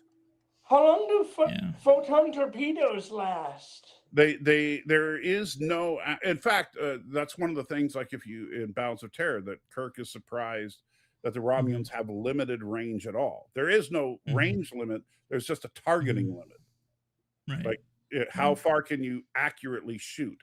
So if you have a bullet that'll go on forever, it'll go on forever, but you can't aim for something that's 20 billion miles Best away. guess, Mr. Sulu. Fire already. And that's why they even talk about, like in Bounce of Terror and others, is hitting something at extreme range would take a wild stroke of luck. But if you hit it, you're going to hit it with the full force. Right. And Black Knight, but if they see it coming, they'll move out of the way. Maybe he's saying that blasters 3 inches to the side. He's saying that blasters are plasma particle beam weapons. Blue tends to have a strong ionic effect. Lasers are hard light lasers. The lasers are formed into bolts with much higher energy photons per square inch versus what a beam would have. Well, the hard light, that's what a lightsaber is. Are there personal phasers have a accuracy range? Well, it'd be just like, what's the accuracy range of a Colt 45? Depends on how good the person using it is.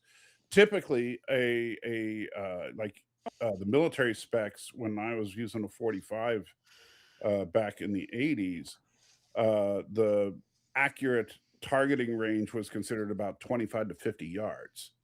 And that's with a pistol. I mean, with an M16, you could go to 400 yards. It's not that that's the furthest that the bullet can go, but that's the furthest that you can realistically aim the thing. Yeah. Omni is wondering if torpedoes could run out of propellant before it starts to drop. Yeah. For Omni's questions, can torpedoes run out of propellant? I thought they were. No, they don't. Well, they have a mixed bag. Torpedoes have warp sustainers. So that's why, remember I don't remember the name of the episode, but Worf's future, Worf's the emissary, baby mama. The emissary. She was launched in a torpedo so that we could go at, warp 9.99999, whatever, because torpedoes are faster than any ship. And so torpedoes can go pretty much, they have like their own matter-antimatter reactor in them. So can't that run out though? Eventually? Well, sure, in 100 years or so. I mean, I'm saying that wasn't a torpedo; it was a Class 9 probe. It was a torpedo. It's just its payload. Yeah. The difference between a probe and a torpedo is the payload. A probe typically has scientific equipment in it designed for gathering information, where a torpedo will have a matter-antimatter warhead. Why is it called a Mhm. Class 9 probe and not just a normal probe? Because it's not a Class 8. You know, maybe that has to do with, that might have to do with the sustainable range or whatever. But Yeah. I don't think they ever really, you know, But none of them. the funny thing about next gen Trek especially is they got into things like, well, a Class 7, a Class 6. I went Mhm. level 3 diagnostic. Well, I ran a level 1 Mhm. diagnostic. Well, which one is better? I Yeah, don't know. Yeah, well, You know, the exactly. deal of hates you know, probes because every time they launched a probe into that void, it just snuffed out like within a second. right. Yeah. Well, and the same thing happened in the original series. They just didn't call it a Class 9 probe, but they just say launch a Right. telemetry probe. Yeah. Yeah. Um, Yeah. the We didn't. You know, we had probes on Trepang too. We Do just they have a called them mind probes. probe? right. All right, guys, I'll be back. I mean, I'll All right. probably log off for the night. Have a good All one. right. See you, All right, Mercer. take it easy, Mercer. Good night, Mercer. And if But anyone yeah, wants to join us, the link for the StreamYard is pinned, and y'all guys are welcome to come up and join our insanity. You know, it's just like I'll tell you how much I hate you know, quickly evasive maneuver Delta 7-5. Yeah. Yeah. I didn't like that I either. hate that crap. Yeah, I don't like it either. It's and I wasn't, and that was something I didn't even notice until you mentioned it on a stream probably like 10 years ago, and so you ruined my life. Thank you. But anyway, I'm so sorry, no, actually, it's I'm fine. kind of thankful that I managed to do that to you. But But no, no, I hated that. You know, I can Yeah. understand like when they had like in Best of Both Worlds where there was evasive pattern Riker 1, which of course Mhm. evasive pattern Riker 1 was the same as Han Solo's I Know Some Maneuvers, where he, you know, Mhm. the Enterprise Right. listily moves to the left. You know, Oh no, they moved But, to you the know, left. everybody- Retarget. You know, everybody expects Balance of Terror to be my favorite episode. It's not, because I didn't like how they changed how the Enterprise worked for one episode, and then you know, so you know, having a torpedo control room and having to call down, you know, and repeat everything. It was very nautical, and people are like, well, don't you like that? I'm like, yeah, but that's not how the rest of the show is. You know, it's so I had a problem with it's that too, but it was just so good. But you know, my and for the longest time, my favorite episode was Operation Annihilate from the original series. But lately, it's actually changed. It's now the Ultimate Computer. I like And- the Ultimate Computer a lot. Yeah, especially now with what we're dealing with now. With And AI.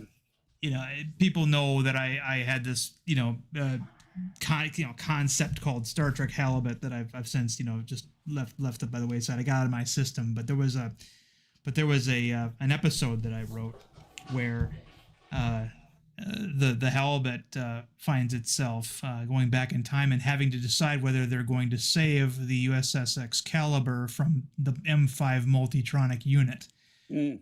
Which would have meant that they would have had to have, you know, engage the Enterprise while it was under control and under the control of the M5, and of course they don't. Obviously, the timeline is preserved, but they. What's the timeline that Halibut took place in?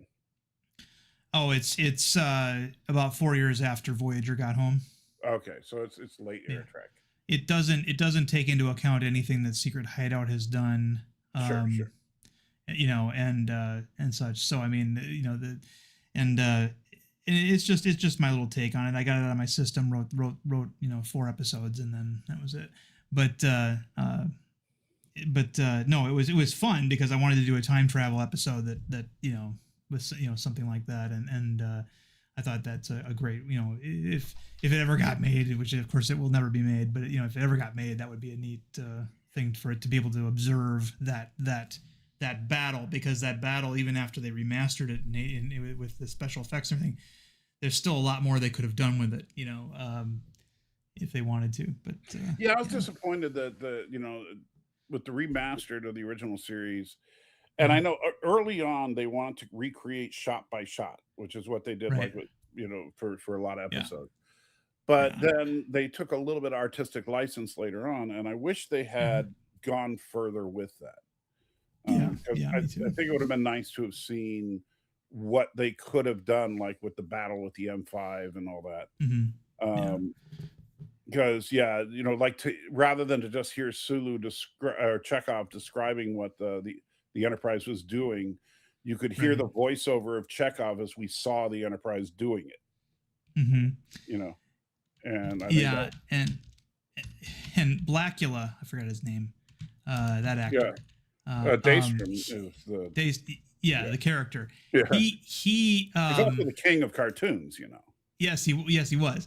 He probably was you the sure actor about that? who. Hold on a second. He was probably the actor who sold the Vulcan neck pinch the best. Oh yeah, when he opinion. completely flinched and yeah, they walked him off and stares into space. You know, he gives the whole blank look and everything. I thought he sold it probably better than any other actor. Although I like the way they walked him to the elevator after he pinched him.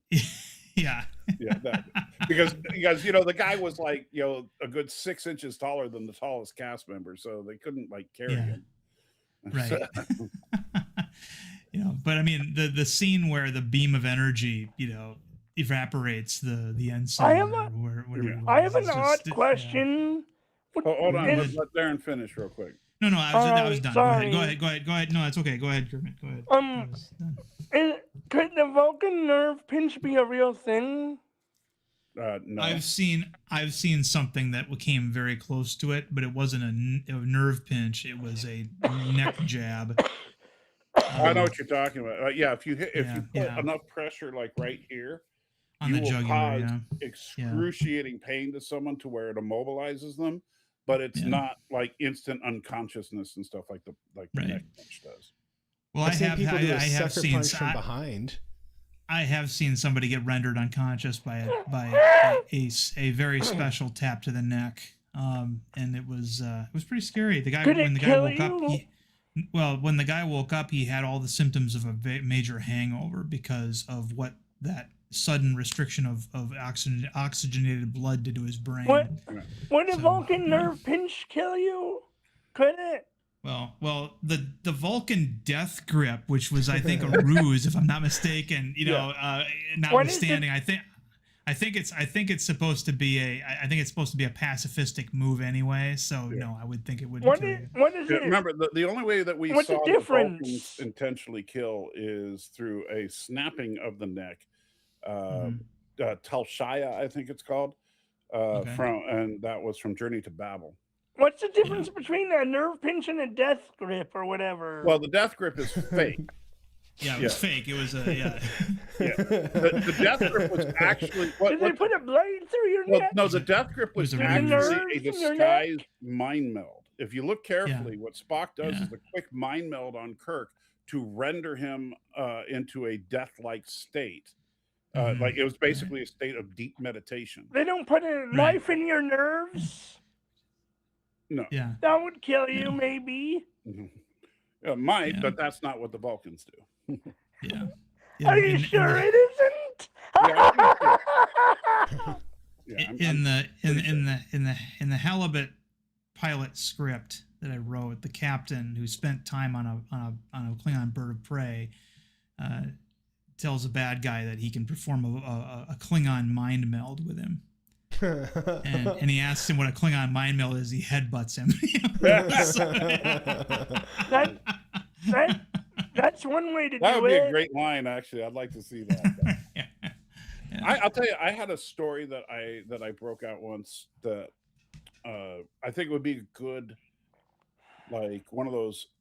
It'd be a one-off kind of thing that you could do in the Star Trek universe, but it would fit, I think, seamlessly with what we've seen. And that is, if you watch Balance of Terror, early on in the episode, you see that Outpost 2 was destroyed, and then Outpost 3 an hour later, and then at the time that the episode starts, Outpost 4 is under attack. What happened to Outpost 1? Nothing. Outpost 1 was not attacked. But here's the interesting thing about it, is that when they talk to Hansen on Outpost 4, he tells Kirk that Outposts 2, 3, and 8 are gone. And that they were under attack. So what is up with Outpost 8? That's nowhere near all the others. And so in my storyline, it was that there were 2 Romulan birds of prey. One that was the one that Kirk went after was basically just a huge distraction. They were systematically just running up the outposts in order to get the attention of any nearby Federation ships. Meanwhile, the other one just destroyed Outpost 8 so that it could make a beeline for Federation Starbase and take it out. What about the other two or whatever? Well, the other other outposts. The other outposts were all destroyed by the Romulan commander that Kirk faced down. Yeah. So the one ship destroyed 3 outposts before the Enterprise intercepted it. The other one destroyed a single outpost and then penetrated into Federation space, where it came across a training ship. And so that happened to be deploying like deep space, subspace relays, and they used the relays to devise a way to track the ship and then try to engage it. But they were, outgunned because they were not a big old cruiser like the Enterprise. I still lament the fact that we never got a Tarantino Star Trek film, because I honestly think, I think that would have been terrible. I think given never say never. I think given his reverence for 60s and 70s cinema and television, he would have probably given us something that was more authentic than we think. I mean, I don't think he would have.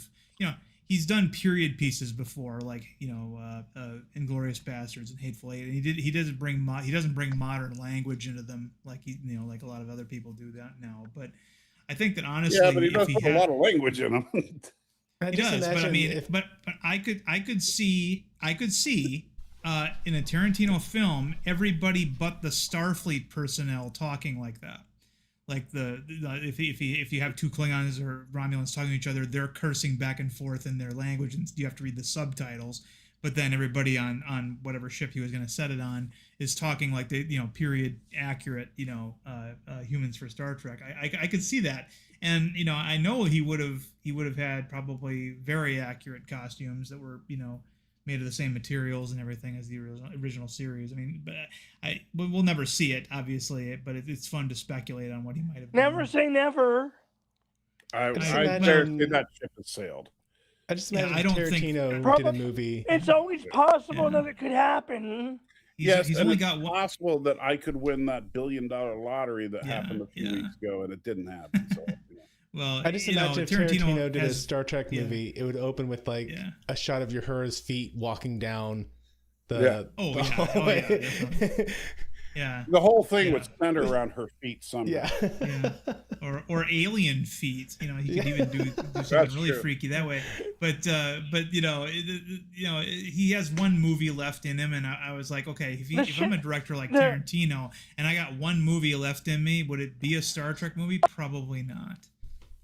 But whatever. I would like to see.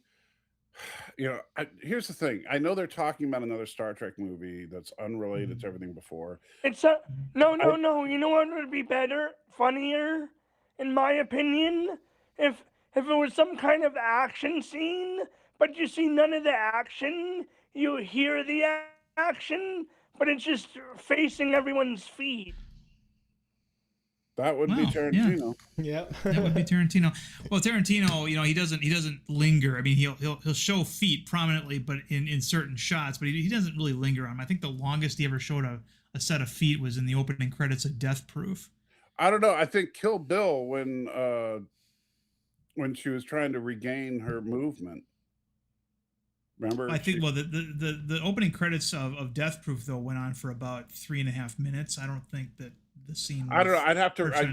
We'd have to watch the two side by side. Which but personally, I think that Uma Thurman's feet are not attractive. So no, they're not. No, they're not. None of the women's feet. None of the women's feet are attractive. Margaret Qualley's feet, which he shot. She put them up on the dashboard. In Once Upon a Time in Hollywood. They're not pretty either, and they were actually quite dirty. She had dirty hippie feet. I think Tarantino's like he's got a really freaky, weird fetish on feet. Like he doesn't want pretty, nice feet. He wants nasty, dirty, misshapen feet. It's just like He's kind of like on Matthew. I do not have a feet thing. No, but No, I'm looking forward to seeing what Sundance does after it. I'm also looking forward to how they're ending. I haven't enjoyed Strange New Worlds, but I've found it interesting. I think that in execution, a lot of hard work has gone into that series, and it looks tremendous. I mean, all the beauty shots of the Enterprise, and the set design and the costuming and the makeup and things. I've enjoyed all that, but I don't like the show. Generally speaking, I think it's Sure. it's they've got gimmick episodes. They got a Muppet episode that's going to come, I think, in the next season. I am looking forward to this. And I'm like, okay, the boys already did it, things like that. I mean, it used to be that Star Trek created their own shows that other shows would copy, like Disease of the Week and things like that. And now they seem to be doing what other shows do. But again, Anson Mount's a very charming guy. The captain he plays, I have some problems with about how he lets the women walk all over him on the show. I mean, I disagree with you on that, because I think that if you watch, particularly the original series, there are times when people will say, "No, Captain, don't do this, and Kirk will be like, "What?" And they'll say, "Well," like, for example, even back to my favorite episode, Styles, the horrible racist, objects to Kirk and and insists there could be Romulan spies on the ship, and then Sulu interjects that he agrees, and so Kirk orders security alert. There, I don't think it's unprecedented, is what I'm saying. The scene where Uhura gives the order to fire torpedo is just, I quietly flipped my wig on that, because that's, again, personal experience, right? You don't that I can't separate my feelings from that personal experience. Well, but it's just not what I would do. That's all I can really say at the end of the day, is it's not the choice I would have made. I think you have two problems with Strange New Worlds, and this is coming from a guy, I love that show, but I will fully acknowledge the show has flaws, and I think the two biggest flaws for the show is, number one, their lack of naval understanding, and number two, their lack of science fiction credibility. You literally have writers from Gilmore Girls, and I'm not saying that to be insulting. That is literally their resume. Is that these people came off of Gilmore Girls and now write for Strange New Worlds. They need to get people who know science fiction, not because they can write interpersonal relations just fine, but that's not what, and yes, that's a part of what Star Trek is, but that's not all that Star Trek is. And I think that's the problem. The most science fiction-y episode they ever did was the one with what was it, Majala, where the little boy was going to get hooked up to their computer down in the basement. Which a lot of people hated, but I thought it was a good episode. That they straight up ripped off from another writer without permission, that concept. And they got into some trouble with that. They got sued by their estate, but it was all quietly, I didn't even hear about that. Yeah, but again, there's a lot to like about the show in terms of its execution, and I when I sit down and watch it, it's not a chore. At least I know I get the eye candy. But it's not like there's Discovery, right? And even though I don't like the Lower Decks cartoon show, I did like the crossover show, because Jack Ryan is a bit of a favorite of mine right now. I'll watch just about anything he's in, and I enjoyed that. What is that his name? Meg Ryan and Dennis Quaid's son. I thought it was Jack Quaid. Is it Jack Quaid? I'm sorry, Jack Quaid. Yeah. Yes, I'm sorry, Jack Ryan. Isn't Jack Ryan a fictional character from? Yeah, he's in the Tom Clancy books. Yeah, sorry. I was thinking. Yeah, so I gave him his mother's name, not his father's name. So that's what happened there. But no, I like him, and I was surprised at how much I liked the Boimler actress, who I thought she was just a voice Mariner. Actress, but yeah, but she's able to give a physical performance too, and I was pretty impressed with that. Even though I didn't, it's one of those things. I see the quality, I see the hard work behind these productions, and I want to give those people credit doing that for that. But at the same time, the finished product leaves much for me to be desired. But I can see why somebody else would like it. And I like Lower Decks and Strange New Worlds a lot. I was going to ask, how are you still enjoying Strange New Worlds? Unlike a lot of people, I still am enjoying Strange New Worlds. I'm looking very much forward to the next 2 seasons. Everybody talked smack about that musical episode, and I actually thought the opening of it was really good. I want to see it. Can you not talk too much about it? It's just a musical. Kermit, you can just Kermit, you can just take off if you want. I mean, you don't. You can just take off if you want, Kermit. I mean, that's fine too. No, I'll say this. I think when the musical. I apologize. Sorry. When the musical episode first happened, I didn't care for it, but then rewatching it, I actually really appreciate that episode. I think it's a much more solid episode than I gave it credit for. How much longer do you think you guys are going to stream anyway? You have to ask Matthew. Yeah. I mean, honestly, probably not too much longer. I'm getting to be older, and I don't stay up quite as late as I used to. I'm sorry. It looks like you're trying to make your hair look like Handsome Mount. Yeah. You get a little. I'm sorry about this. Doing it. It's all right. No, so I am a sucker for the musical episodes. When the Flash had his musical episode crossover with Supergirl, I really enjoyed it. The Scrubs musical episode I thought was very funny, and I enjoyed it. Yeah. Did you see the Strange New Worlds one? No, I checked out Strange New Worlds. I say, you know what? You should go back and watch it. It's called Subspace Rhapsody. Oh yeah. And because I will tell you, the musical numbers are surprisingly good. And there actually is a story there. I mean, yes, is Spock's thing about, hey, it's a quantum reality thing that makes it so that everybody expresses their emotional things through song. It sounds weird, but at the same time, this is the stupid thing about it. If you want to get into the whole many worlds hypothesis of quantum mechanics, then there is a universe out there where everybody behaves like it's a Rodgers and Hammerstein play. Yeah.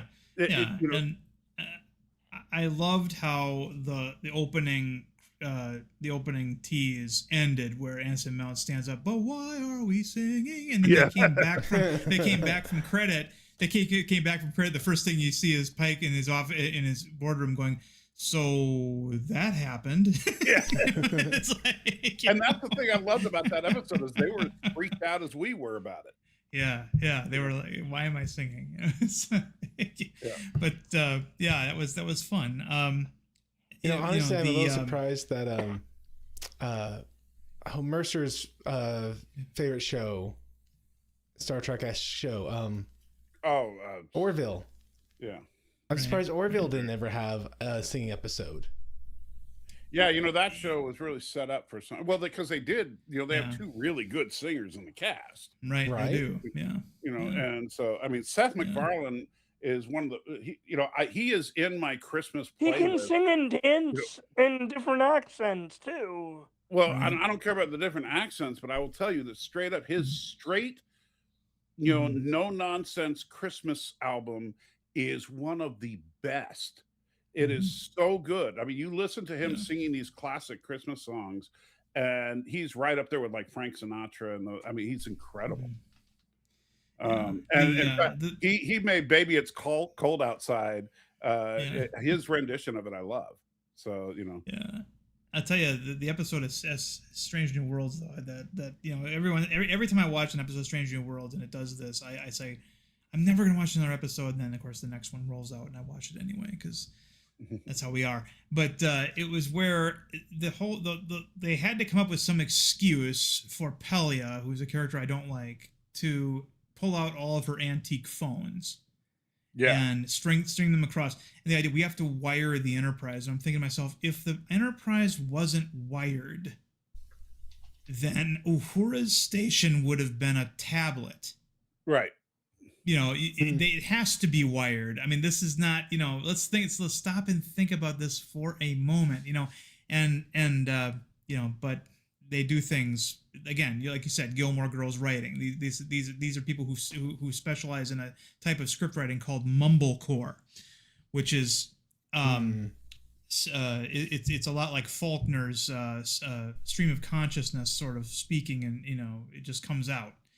And yeah, but I mean, I do think they do good with that on the Academy show that's coming out. I think that really fits their wheelhouse and expertise. Yeah. Well, that's why they're doing it. They're writing the kind of show that they really know how to do well. But think about this. Deep Space Nine's second showrunner was Ira Steven Behr. You know what show he was most involved with prior to Deep Space Nine? Behr. Ira Steven I know Behr. who he is. I don't know what he did before Deep Space Nine. He was the showrunner of a show called Fame that was based off of a movie about some high school kids. Yep. And did he try to make Star Trek like Fame? No, he did not. He wanted to do something very, But Ira clearly had a respect for the genre. Yes, he did. He did. And and I think that's what's missing in the writing staff today. Yeah. Is that they're there to write as good a show as they can, but they're not interested in writing a science fiction show. Right. And so the science fiction stuff they just kind of throw in because they have to.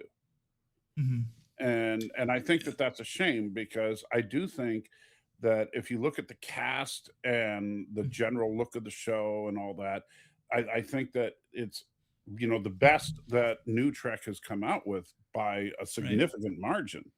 It's just that they, the writing is the Achilles heel of almost all New Trek. Well, for me, it's the decisions they're making too. Like, for example, I don't like that Secret Hideout took upon themselves the responsibility of showing us what a Breen looks like. So that was a beautiful mystery that should have been kept a mystery. And if you're gonna show it to us, don't just casually show it to us through the course of an episode. Make that a big reveal. This business with Trelane now having an association with Q. To me that wasn't for them to do, but and again, if it's stricken from canon, then great. But I mean, I just don't think that people that won't give it that they're all like this and don't have a love for the genre, as you say, shouldn't be the ones calling the shots. I agree. I agree with you in principle, although I will say on the Q Trelane thing, I think that they were just codifying what fans have been speculating for so long. That it's an attempt at fan service, certainly. And I didn't have a problem with that aspect, because honestly, the whole surprise, Trelane really is a Q just came from the fact that there was a 2-second John Delancey cameo at the end. Right. And so it had very little to do with the Trelane story. Yeah. And but I mean, you look Thomas, at thanks for making me lose this bet. So we all had to do this. Well, you do know, Salty, in the episode where Trelane's at, he does mention that one planet. What is it called? Vada 9 as the old home world. Yes. But like you look at Enterprise, right? They showed us what a Tholian looked like from head to toe, right? And it wasn't done casually. It was done in a very special, very awesome episode. And then in the same two-parter, we got a more fully animated Gorn, but at least an attempt at it. Yeah, well, I thought that their attempt was for budget television at the time was pretty good. Sure, the one thing that I would have liked to have seen, and there was John Byrne does Star Trek comics for IDW Publishing. One of the things that he established in one of his stories was he explained why the Enterprise Gorn and the one that Kirk fought were different. And one of the things that he did that I thought was kind of clever was, how in Arena we see the Gorn suddenly turn around and face Kirk, right? Right. Well, he shows what he was doing right before he did that. He popped in like sunglasses because the sun on that planet was so bright. He had to, and that's so that's the reason why his eyes look like that. That's why his eyes look like insect segmented eyes. He popped in a couple of contacts and then spun around so he could face Kirk. And I thought that was it was a neat idea. Byrne doesn't like Enterprise, so he didn't like the fact that he blinked over the top of those eyes, but it still works. For that it still fits. Right. And I thought that was a very simple fix. That helps. But because the Goron Enterprise was in dimly lit dark areas, and so it seemed to work.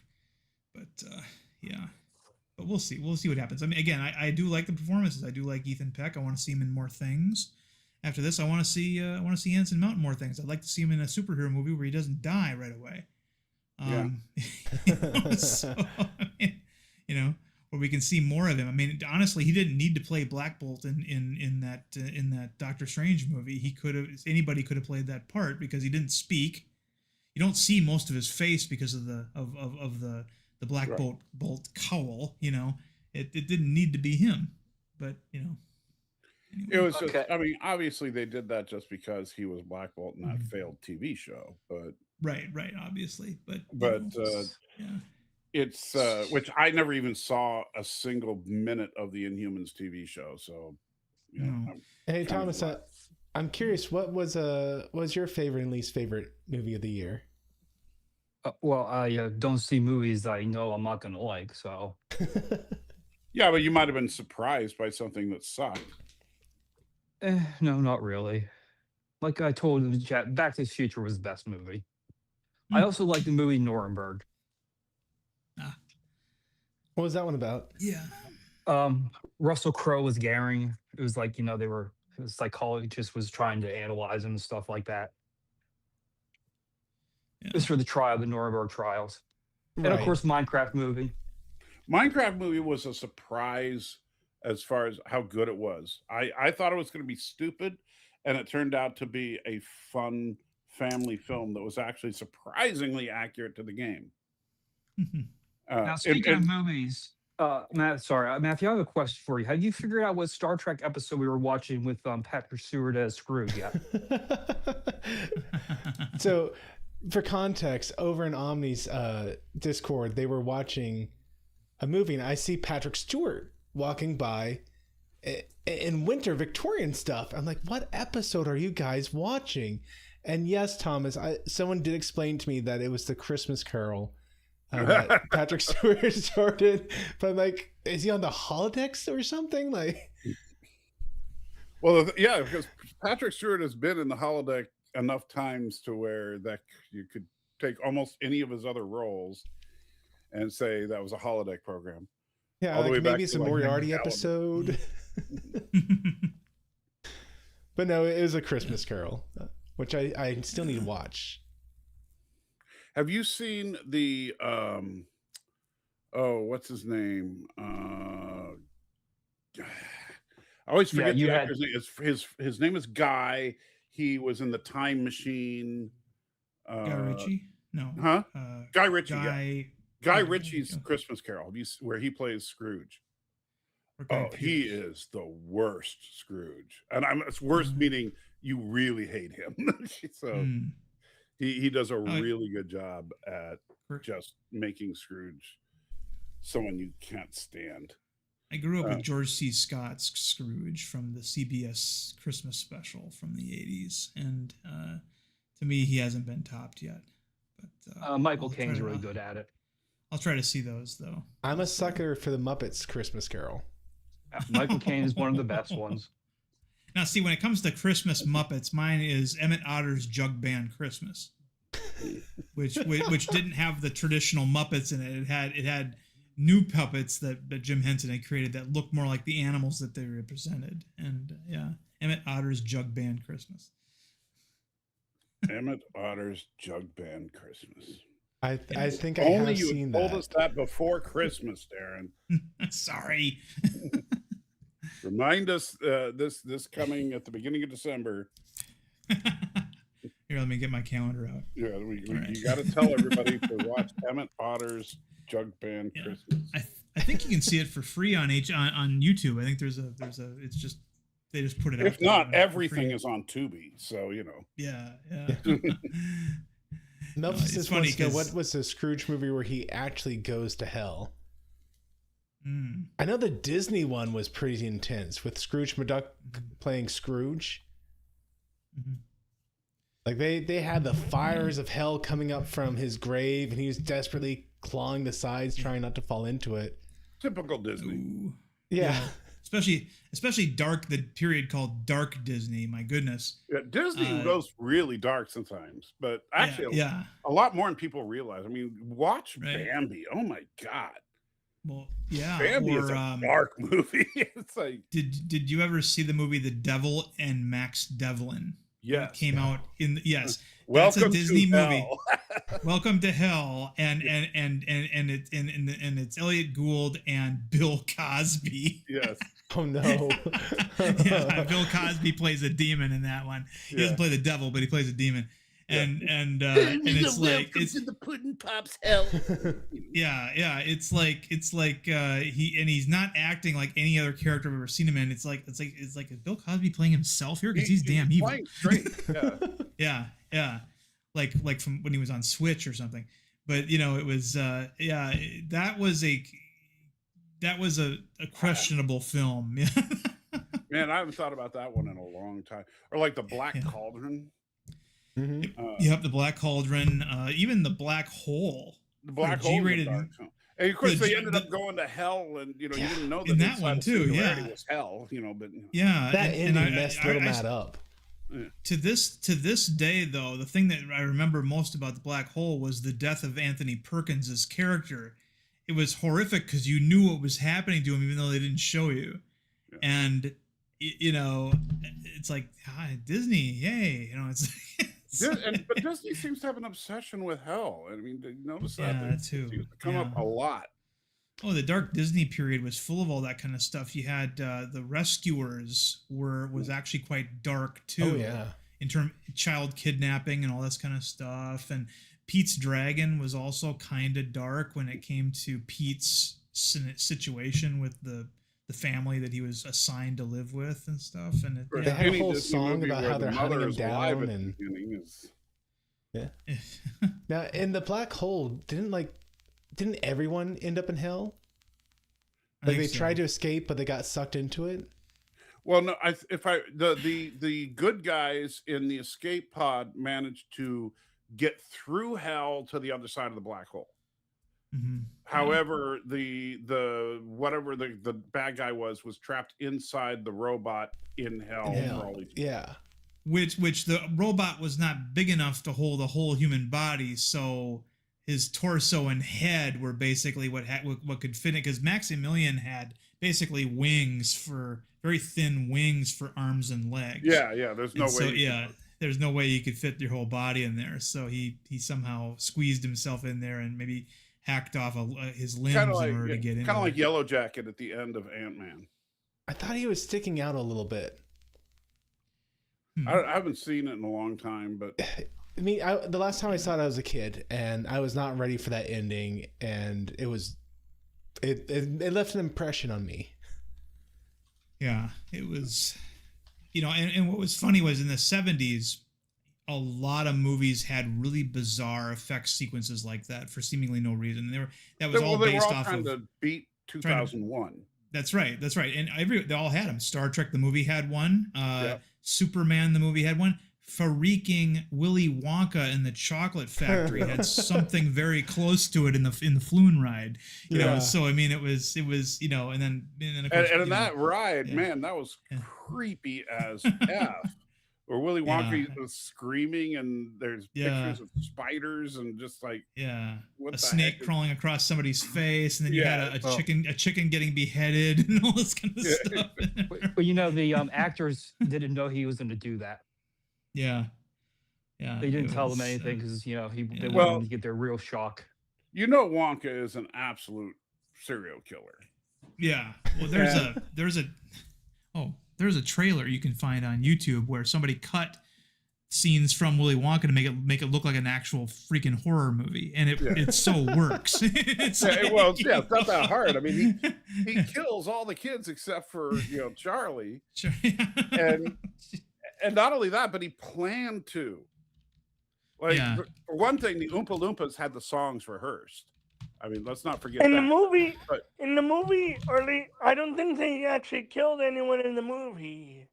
In the Johnny Depp one, you see them walking out of the building. Yeah, and the Johnny Depp one is more, but in the original, you never see them again. You never see them, no, but he does say that don't worry, they'll all be restored to their normal rotten selves. He says at the end of the movie. Yeah, but we he's see telling people. Remember, this is Willy Wonka telling you that. Yeah, exactly. I think the guy who wrote it hated the first movie. I think he was offended by it. Yeah, Roald Dahl said he didn't. Well, the thing was he had some family members die very young due to polio, and that was one of the motivations of him writing that book. This story about all these children who are disappearing because his sister lost like 4 kids to polio, one at a time, and that was sort of his dark inspiration. They were being lost in a chocolate factory. Yeah, exactly. So wait a minute. Are you saying that chocolate is a metaphor for polio? Something like that. It was just something. It was just something that got his gears going. That was all it was. But I mean, that trailer that makes it look like a horror movie. It ends with Grandpa Joe screaming, "You're an inhuman monster!" It was the same guys also made a trailer called Must Love Jaws that made Jaws look like it was a Free Willy kind of feel good movie. I saw this video about they were talking about Grandpa Joe, how horrible he was. How the guy was joking. Look, he's like faking his injury just to get part of disability. Well, he was, because he stayed in bed for years. But then the second his son wins the candy contest, hey, let me get out of bed. Let's go. Yeah. It was all Shouldn't his muscles psychosomatic. It was in his head. Albertine or whatever it's called? Shouldn't he not have been able to do that because he's been in bed for years? Yeah. Muscle atrophy. Yeah, his legs. Sorry, I can't say it. Yeah, but I mean, the thing obviously was that Charlie says it says I can take one human, one adult with me. I wish I could take you, and that's when he decides he's going to get out of the bed. Well, hell yeah, you take me. Yeah. Yeah, and then by the end of the scene, he's dancing, but well, he had a golden ticket. Yeah. Yes, that's right. Yeah, that's right. It'd be one like song in that. Suddenly, I won the lottery, and then Matthew was able to miraculously make the electronics for Nomad. Or you could dance. Yeah. I mean, that's true. Yeah. This thing about those golden tickets, they really get you going. But no, Willy Wonka. Good old Willy Wonka. But think about this. So after Augustus Gloop gets sucked into the tube of death, right? Right. And let's not, we know that river was not chocolate; it was sewage. Sewage, yeah. So after Augustus Gloop got, I think it was. No, I'm just in Epic Movie it was. That's it's Chocolate River, and the guy starts drinking. That's actually the sewer line. Yeah, exactly. So but after Augustus Gloop is sucked into the pipe of doom, then the boat comes, and the boat doesn't have enough seats for all the kids. What if they didn't get sucked in? Interesting. Yeah. So but if you look at the boat, the boat. Would they call in another boat that was? No, he knew he was planning to kill Augustus Gloop. What if he didn't? What if we didn't do it though? Well, Would there have been another boat? And remember, Salty, that thing that they ride on again at the end with all the bubbles. There's only enough seats on for the people that are left. Yeah. Yeah.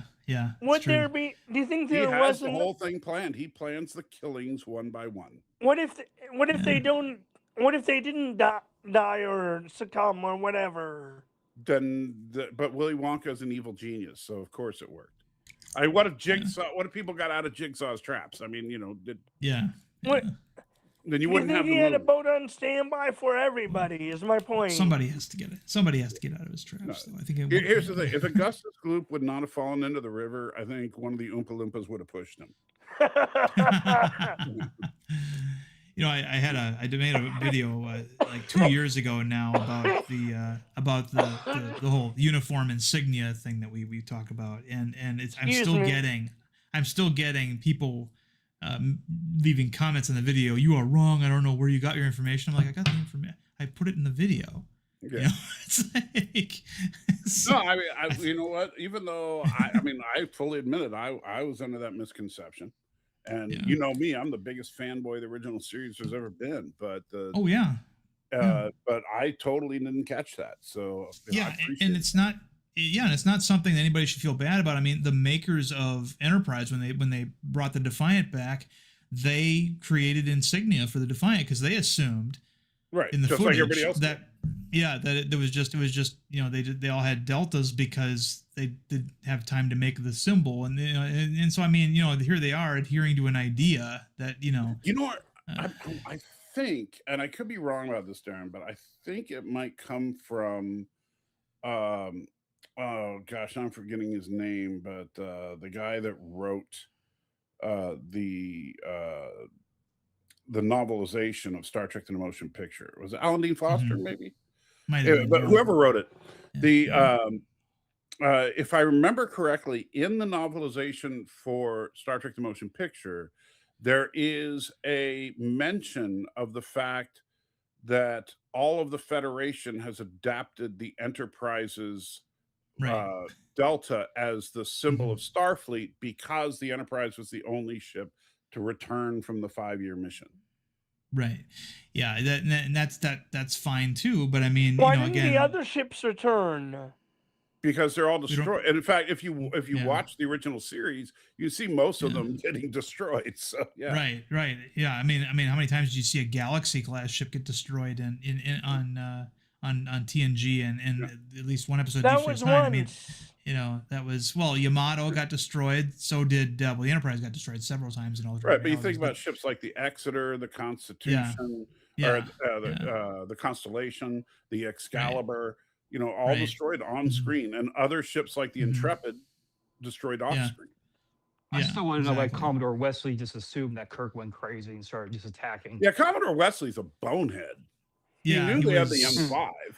Yeah, he knew what that thing was supposed to do, and but then again, he didn't know that they had lost the ability to disconnect it. That was, I think, the big thing. Because I mean, the way the test was supposed to work was they would enable M5 and then disable him right away. You know, once he had proved what he had to prove, and of course it was Daystrom who wanted them to turn on M5 and leave it on for a while, to test it, and so it was. I think the original series handled AI so much better than everything else. I think so too. I mean, that rant, that delusional rant that Daystrom goes into, where he has a nervous breakdown when he's talking about all these, you know, because he was this Wonder Boy Wesley Crusher type who had this great breakthrough and then spent the rest of his life trying to match it, and other people come along and create new things based off of his work, and he gets. I mean, that actor Marshall just he sells nails it. He sells it for me. He totally. But the funny thing about that is that that's how science works. Like you know, Stephen Hawking, as great a scientist as he was, everything he did was built off of Einstein.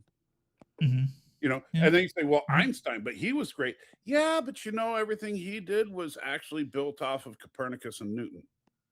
Right. You know, and so it's you know, it's all derivative of what came before. Yeah. And so that's, you know, that's just how science works, is that you take whatever is established and you try to build upon it. That's what we do. Sorry about all my noises. I thought it was off. That's all right. It's less than the noises you usually make. So, but you know what's funny is I started thinking about it because I was going to make a video about it, but then I never got around to it.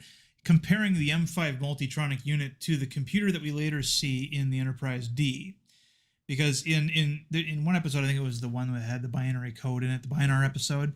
The Enterprise D leaves space dock all by itself, goes into warp all by itself. The only two people on board are Riker and Picard, and they're both in the holodeck. They're not aware of what's going on. And I thought to myself, it's like that by the time they get to the Enterprise D, that ship has the kind of automation that the M5 had. It's just under more control. Let me offer a counter argument to that, because you could say the same thing about the original Enterprise in Menagerie, because Spock did that to the original Enterprise. He did. Yeah, he did. However, that's not the same, like, because the difference between what the Enterprise D did and the original Enterprise did in Menagerie compared to the M5 is the M5 was autonomous, so it could actually make decisions about maneuvers as opposed to pre-programmed instructions. That's right. Yeah, you're right about that. Yeah, I didn't think about that. But but it's interesting to me that the Enterprise did have, because Spock had to rig that in Menagerie. He had to finagle that, whereas the Enterprise D just could do that as one of its built-in features. Programmed it though. That's the thing. Well, yeah, the binary just told it what to do, but the ship's computer. I mean, we've seen this before, that anytime there's like if they get reduced people, the computer can do certain things automatically. Well, let me ask you this, Darren, and I don't know. I mean, and I don't know how up to date your knowledge would be, but if you were in a current modern naval vessel, could computers control the entire ship? No. Okay. No. So you require humans to do what? Yeah. Well, let's say, for example, my job, which was sonar, right? We had sonar computers, right? Each stack was a computer, but we were the ones just implementing it. Whereas, but the newer sonar systems, the computer does all the work. We manage what the computer does. Right. So the computer finds something that sounds goofy and it moves the tracker onto it. It's up to to the sonarman to put on the headset and listen to it and try to offer counter analysis to what the computer is offering, and so it's a little less control. It's eventually like, that'll be phased out. It's like trying to drive a car with a automatic transmission versus a manual transmission. Eventually that will be phased out too. Well, I'm sure it will, but I mean they're already working on submarine drones now. Yeah. So I think we're going way too far with drone warfare, to be honest. Yeah, I very much like having a human involved. Like, have you seen the video of there's a passenger airplane flying overhead, and all of a sudden the aircraft carrier's missiles locks onto it and starts following it, and you hear someone in the background freaking out, and like they're able to shut it down, but the plane was off course. But well, that happens. That happens. We targeted every single thing in the water, fishing trawlers, commercial ships, tankers, and cruise ships. And cruise ships. We had a firing solution prepared for every single thing in the water that was that besides us. So we could have. Fire on yourself. That would be funny. We could have fired on, for example, a Carnival Cruise Line ship at one point because they were in the water making noise. We had to target it. Because that was the job. So wild. We didn't launch a torpedo. We didn't actually go through firing point procedures or anything like that. But we had a target and firing solution on it. Yeah. So I mean that's maritime warfare. That's interdiction. Darren was begging the captain to fire, but no, my job wasn't my job was just to find things, identify them, and then send the bearing to fire control, and they would come up with a firing solution. Court. Yeah. Did you ever hear of the Sergeant York? Yeah. not the guy. It was like a vehicle. It was like an anti-aircraft vehicle. Oh no, then. It was heavily over. It was heavily over budget, so Congress was getting upset with that. So they were going to do a demonstration. So they brought members of Congress, a bunch of generals, the wife of Sergeant York, to a demonstration. First, it auto-targeted a porta-john, and then when they disengaged from that, it turned to the bleachers where everybody was sitting, and people jumped for their lives. Several generals got hurt from it. Did it actually fire? No, because they didn't fire it, but it was locking onto heat, and they were out in the hot sun, and the bleachers were metal. Yeah. So let's say after that they discontinued the program. I say they fire! But fire on everything! Yeah, you see, the problem is that if we automate warfare, it's, to me, I mean, like we're becoming like the society in Taste of Armageddon. We're sanitizing war to the point where it's just not painful. And except for to the people who happen to live in the area where the war is taking place. And so as long as the war never takes place on our soil, we're okay with it. Right. And we're starting to get into political stuff. I know. Well, I'm not talking about any particular political party or anything. I'm just saying. Right. Isn't it hard to I mean, as a soldier, and you're a sailor, you got to think, as much as I don't want, men and women in the military to die, I would much rather men and women in the military die than to send robots. Because to me, that's terrifying that we would make it so convenient that it's just all we have to do is call Elon Musk for a few million more Tesla bots to go to battle.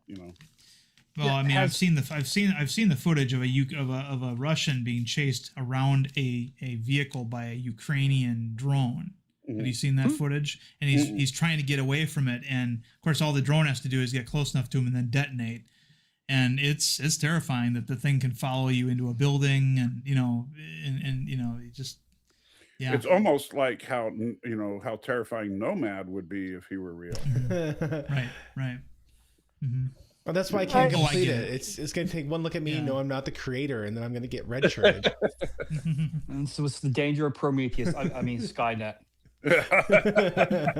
Skynet's going to become a Project thing. We all know will it. destroy us all.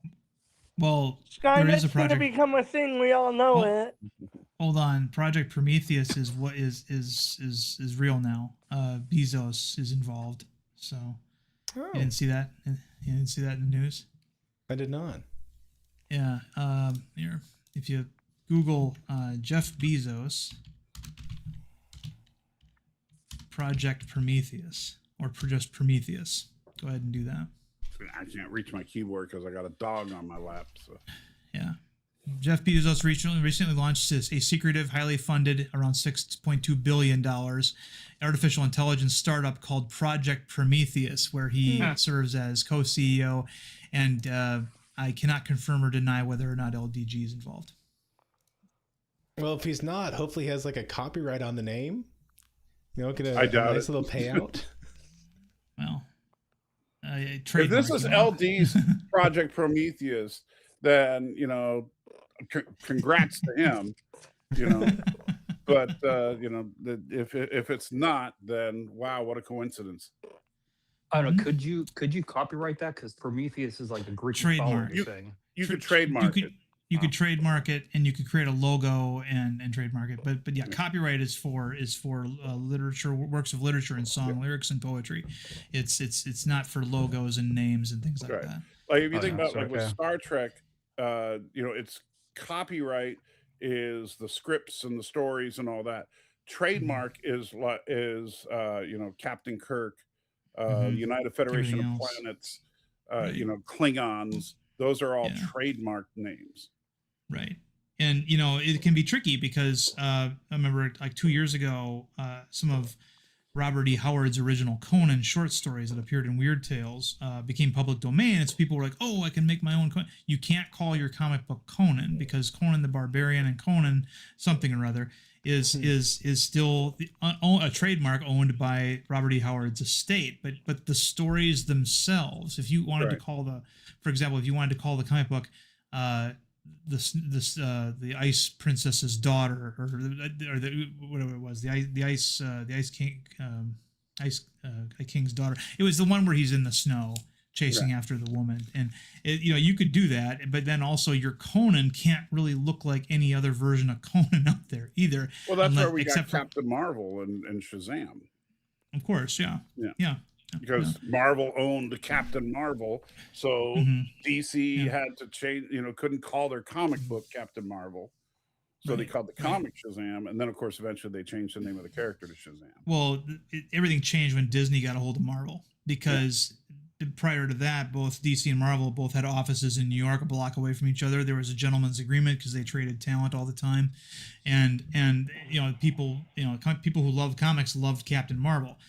Fawcett was being sued by DC for over 20 years, and during that time, that's when the trademark for Captain Marvel became unprotected, and Marvel Comics grabbed it, and named their company after that, and then had their own Captain Marvel, and so for the longest time, the stipulation Marvel gave them was that the word Marvel cannot appear on the cover. That's it. Yeah. And so Shazam became the name of the comic book, and so a lot of people assumed that the character's name was Shazam when it was not. But then when Marvel got bought by Disney, of course, now you have Disney's lawyers going, in charge, and like, you're versus Warner Brothers now. Yeah, you can't call him Captain Marvel anymore at all. So and the sad thing about that, honestly, is that, don't get me wrong, I know people want to hate on Disney. I don't generally hate on Disney. I like the Marvel, the Marvel Studios work overall, but not that the last couple of phases have been stellar, but I think overall their stuff has been good. But and DC, while it's been inconsistent, to be nice about it, at least like with the James Gunn stuff, it looks like it'll be fun. I actually like the DCEU until they just basically decide to stop trying. But I really would love to have seen the kind of fun ribbing that the two companies used to always do to each other. And like one thing that really that I mean, one of those things that always stuck out to me was in the late 80s, there's an issue of the Fantastic Four, and I where the Thing and Alicia come back to the Baxter Building, and Sue's like, "So, how is the movie, Ben?" And he looks at her and says, "A stupid movie about a guy dressed up as a bat fighting crime. Come on." Yeah. It was 1989's Batman movie. And Alicia goes, "Oh, he loved it."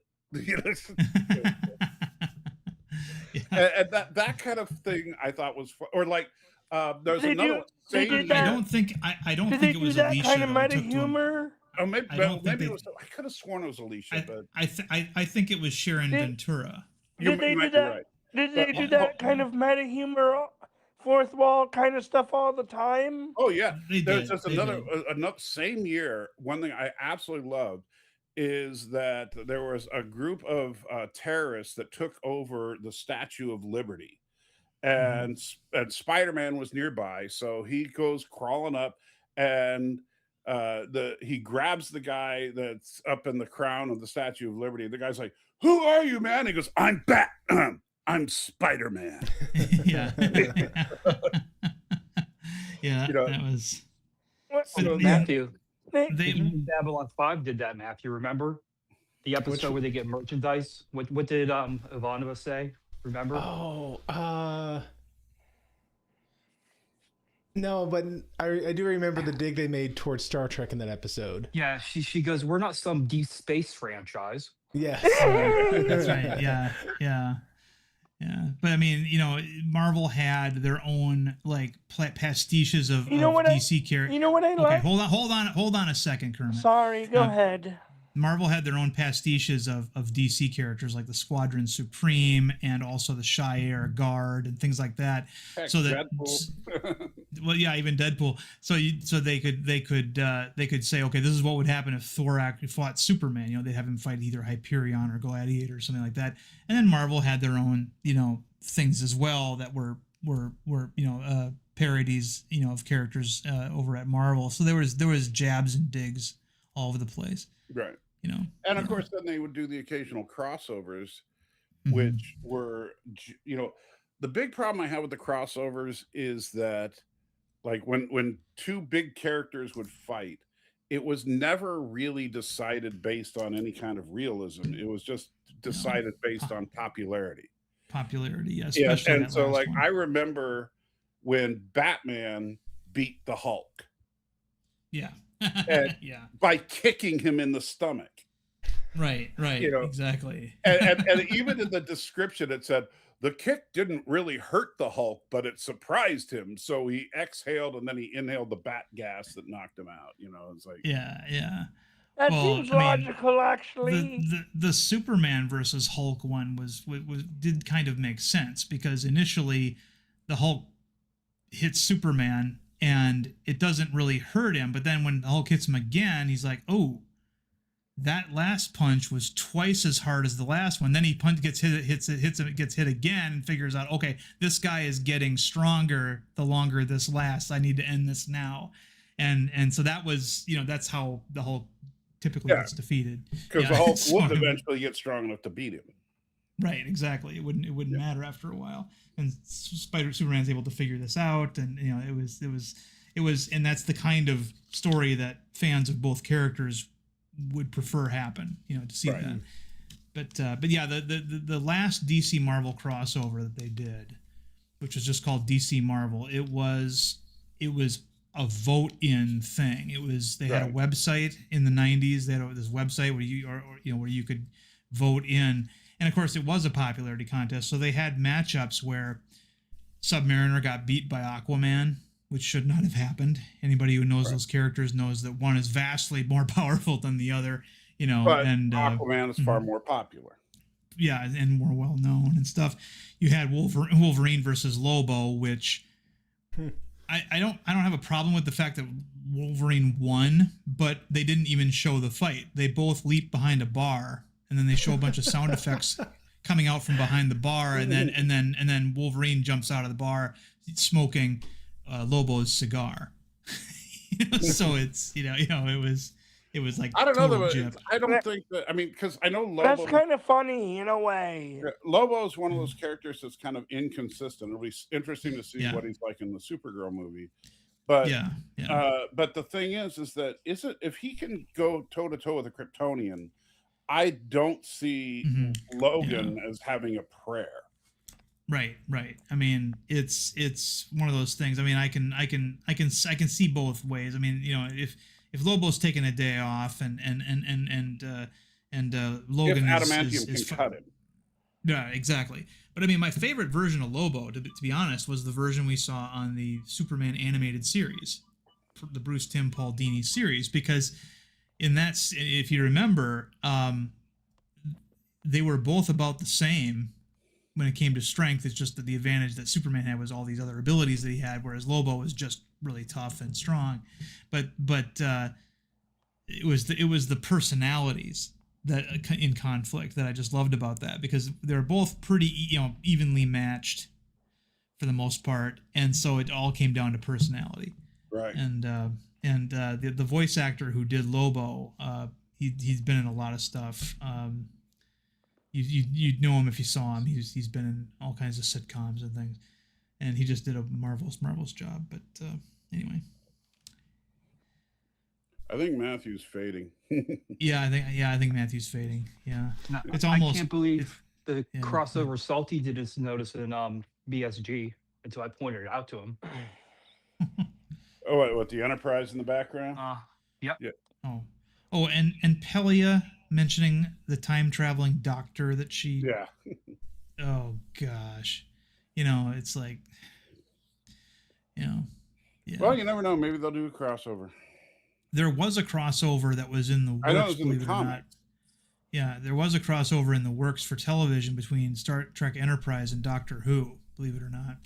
But it would have been the 8th Doctor who made the appearance, not because they hadn't launched the revival yet. Yeah. So yeah, it was She has so much junk in her quarters.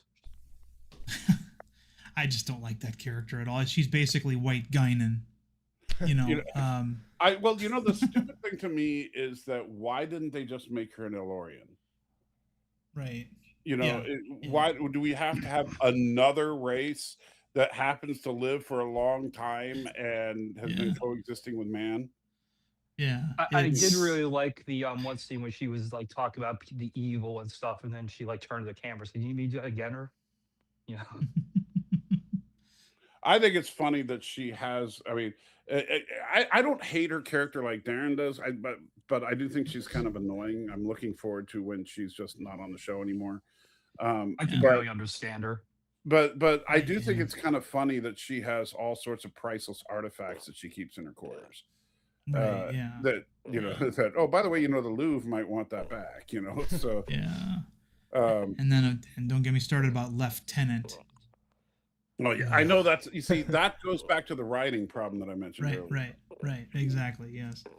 I mean, the whole, one eye is sufficient. We're not pirates. When somebody says aye, right, from that was on Discovery. Yeah, same thing. Yeah. Now, to be fair, I realized this the other day. If you ever saw the original episode Lower Decks, not the cartoon, but the episode of TNG, Riker chews out one of the Lower Decks subordinates for saying aye. He says one eye is sufficient. And which is fine nautically speaking, but it's when Michael Burton said we're not pirates that right. it becomes a problem because and really Riker was just trying to put Lavelle through some discomfort anyway. So right, Riker was just trying to flex on him. Yeah. That was the one that was like the Riker equivalent in the Lower Deck team, right? Right. Yeah. The Lavelle was the red shirt. Well, the command shirt. One on in the group. And yeah. Are you all right, Kermit? Oh yeah. Sorry. Yeah. I forgot I was still on. I apologize. No problem. Hey, Kermit. Yeah. You're still here. I haven't fallen asleep yet. No, but I'm getting close to it. All right, I'm gonna respect the host and drop out early, but I do want to show you the trailer for the forthcoming campaign for Demi-Foot Urban Sasquatch, if that's okay. Sure. This will not get you. This will not get you struck or demonetized. The trailer that's on the actual page will if you play it because it's got Epidemic sound music on it. But here we go. Yeah. Don't claim him, Darren. 911, what are you reporting? We got someone or something crawling around out here. Did you see what it was? Was it a person or an animal or? I can't tell. All I know is that my central light came on and I just happened to glimpse and see this thing running across the yard. A good-sized man or something. It looks like a man. I don't know what it was. Just that it ran across the yard. Okay. You've had problems in the neighborhood before? Yeah, my dog was killed here just recently. I don't know what it was. Whatever it is, it's running. I couldn't catch it if I was going to chase it. But whatever it was standing up. I'm out here looking through the window now and I don't see anything. I don't want to go outside. Jesus Christ, you better... Sure. Stay up. Hello? Get somebody out here. What's going on now, sir? That son of a bitch is about 6'9", I don't know. Do you see him now, sir? Yes, I'm looking right at him. Uh-oh. Okay, hang on. He's right... Is he in your yard, sir? Yeah, God, he's big. Okay, what's he doing in your yard? He's looking at me. Okay. And the guy is on foot. I don't know what... It's a big... real big person. That's all I can say. Okay, but it is a person. Yeah, I'd say it was a person, somebody really big. But he's all in black. Is he a black male or a white male? Did you actually see whether, or was he just wearing black? He's all black and he's big. He is big.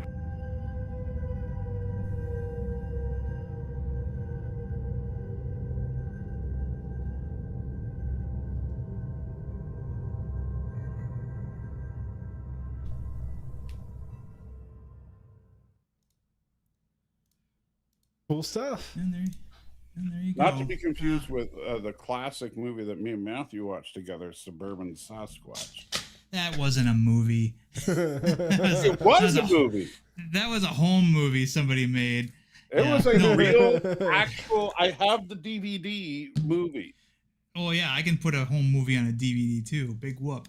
But no, That's why Urban Sasquatch is just the subtitle for the first for the first story so that people understand what it is, because the name Demifoot doesn't really, you can't really tell what it might be. You know, is it a unit of measurement? You know, what is it? You know, so I mean, it's and I'll be honest, you know, a lot of great characters have really dumb names like RoboCop and Green Lantern. I mean, those are terrible names, but they're great characters. So, you know, that was the idea there. But all right, thank you for having me, Matthew. It's been fun. And, yeah. We will. I'll try to remind you about. In like 12 months. I'll have to remind you of Emmett Otter's Jug Band Christmas sometime between now and next Thanksgiving. So I'll see you guys later. Yeah. And with that, I'll go ahead and another pub. What's that? I said, when are we going to do another pub? The next time I lose a bet with Thomas, probably. Thomas? Well, it's not going to happen for a while since he's abandoning us until like spring or summer. It's true. It's true. I was telling them on the stream on Tuesday that I got a change the schedule happening here, and for the next 6 months, probably up until end of May, I'm not going to be available on my streaming nights. And poor Patrick, he changed his work schedule so he could join us and watch these. Did he really though? Yes, he did change his schedule. I don't know if it was for that particular reason, but you know, he did change it. Okay. And then he said, "Well, now I can watch these shows with you live." Well, you That's know, why- I mean, like keep I in told mind, him- Thomas. I know that you and probably Professor Brainy Specs and a lot of people feel abandoned by Matthew, but I was abandoned by him first. You know, when he abandoned movie night, and you know, left me hanging. Yeah. Hey, and at least and- he's given us advance warning this time. Like when he entered the pub, it was just like, "Hey guys, this is the last pub, by the way." I did do that, but hey, I ended up being wrong. It was another wrong prediction of mine. which means you owe us another pub. Well, anyways, guys, thank you so much for hanging out with us tonight, and I look forward to seeing you again at some point. When? I don't know. Wait, hold on. I'm hearing something. It's from me. I'm saying bye. Bye, everyone. Bye.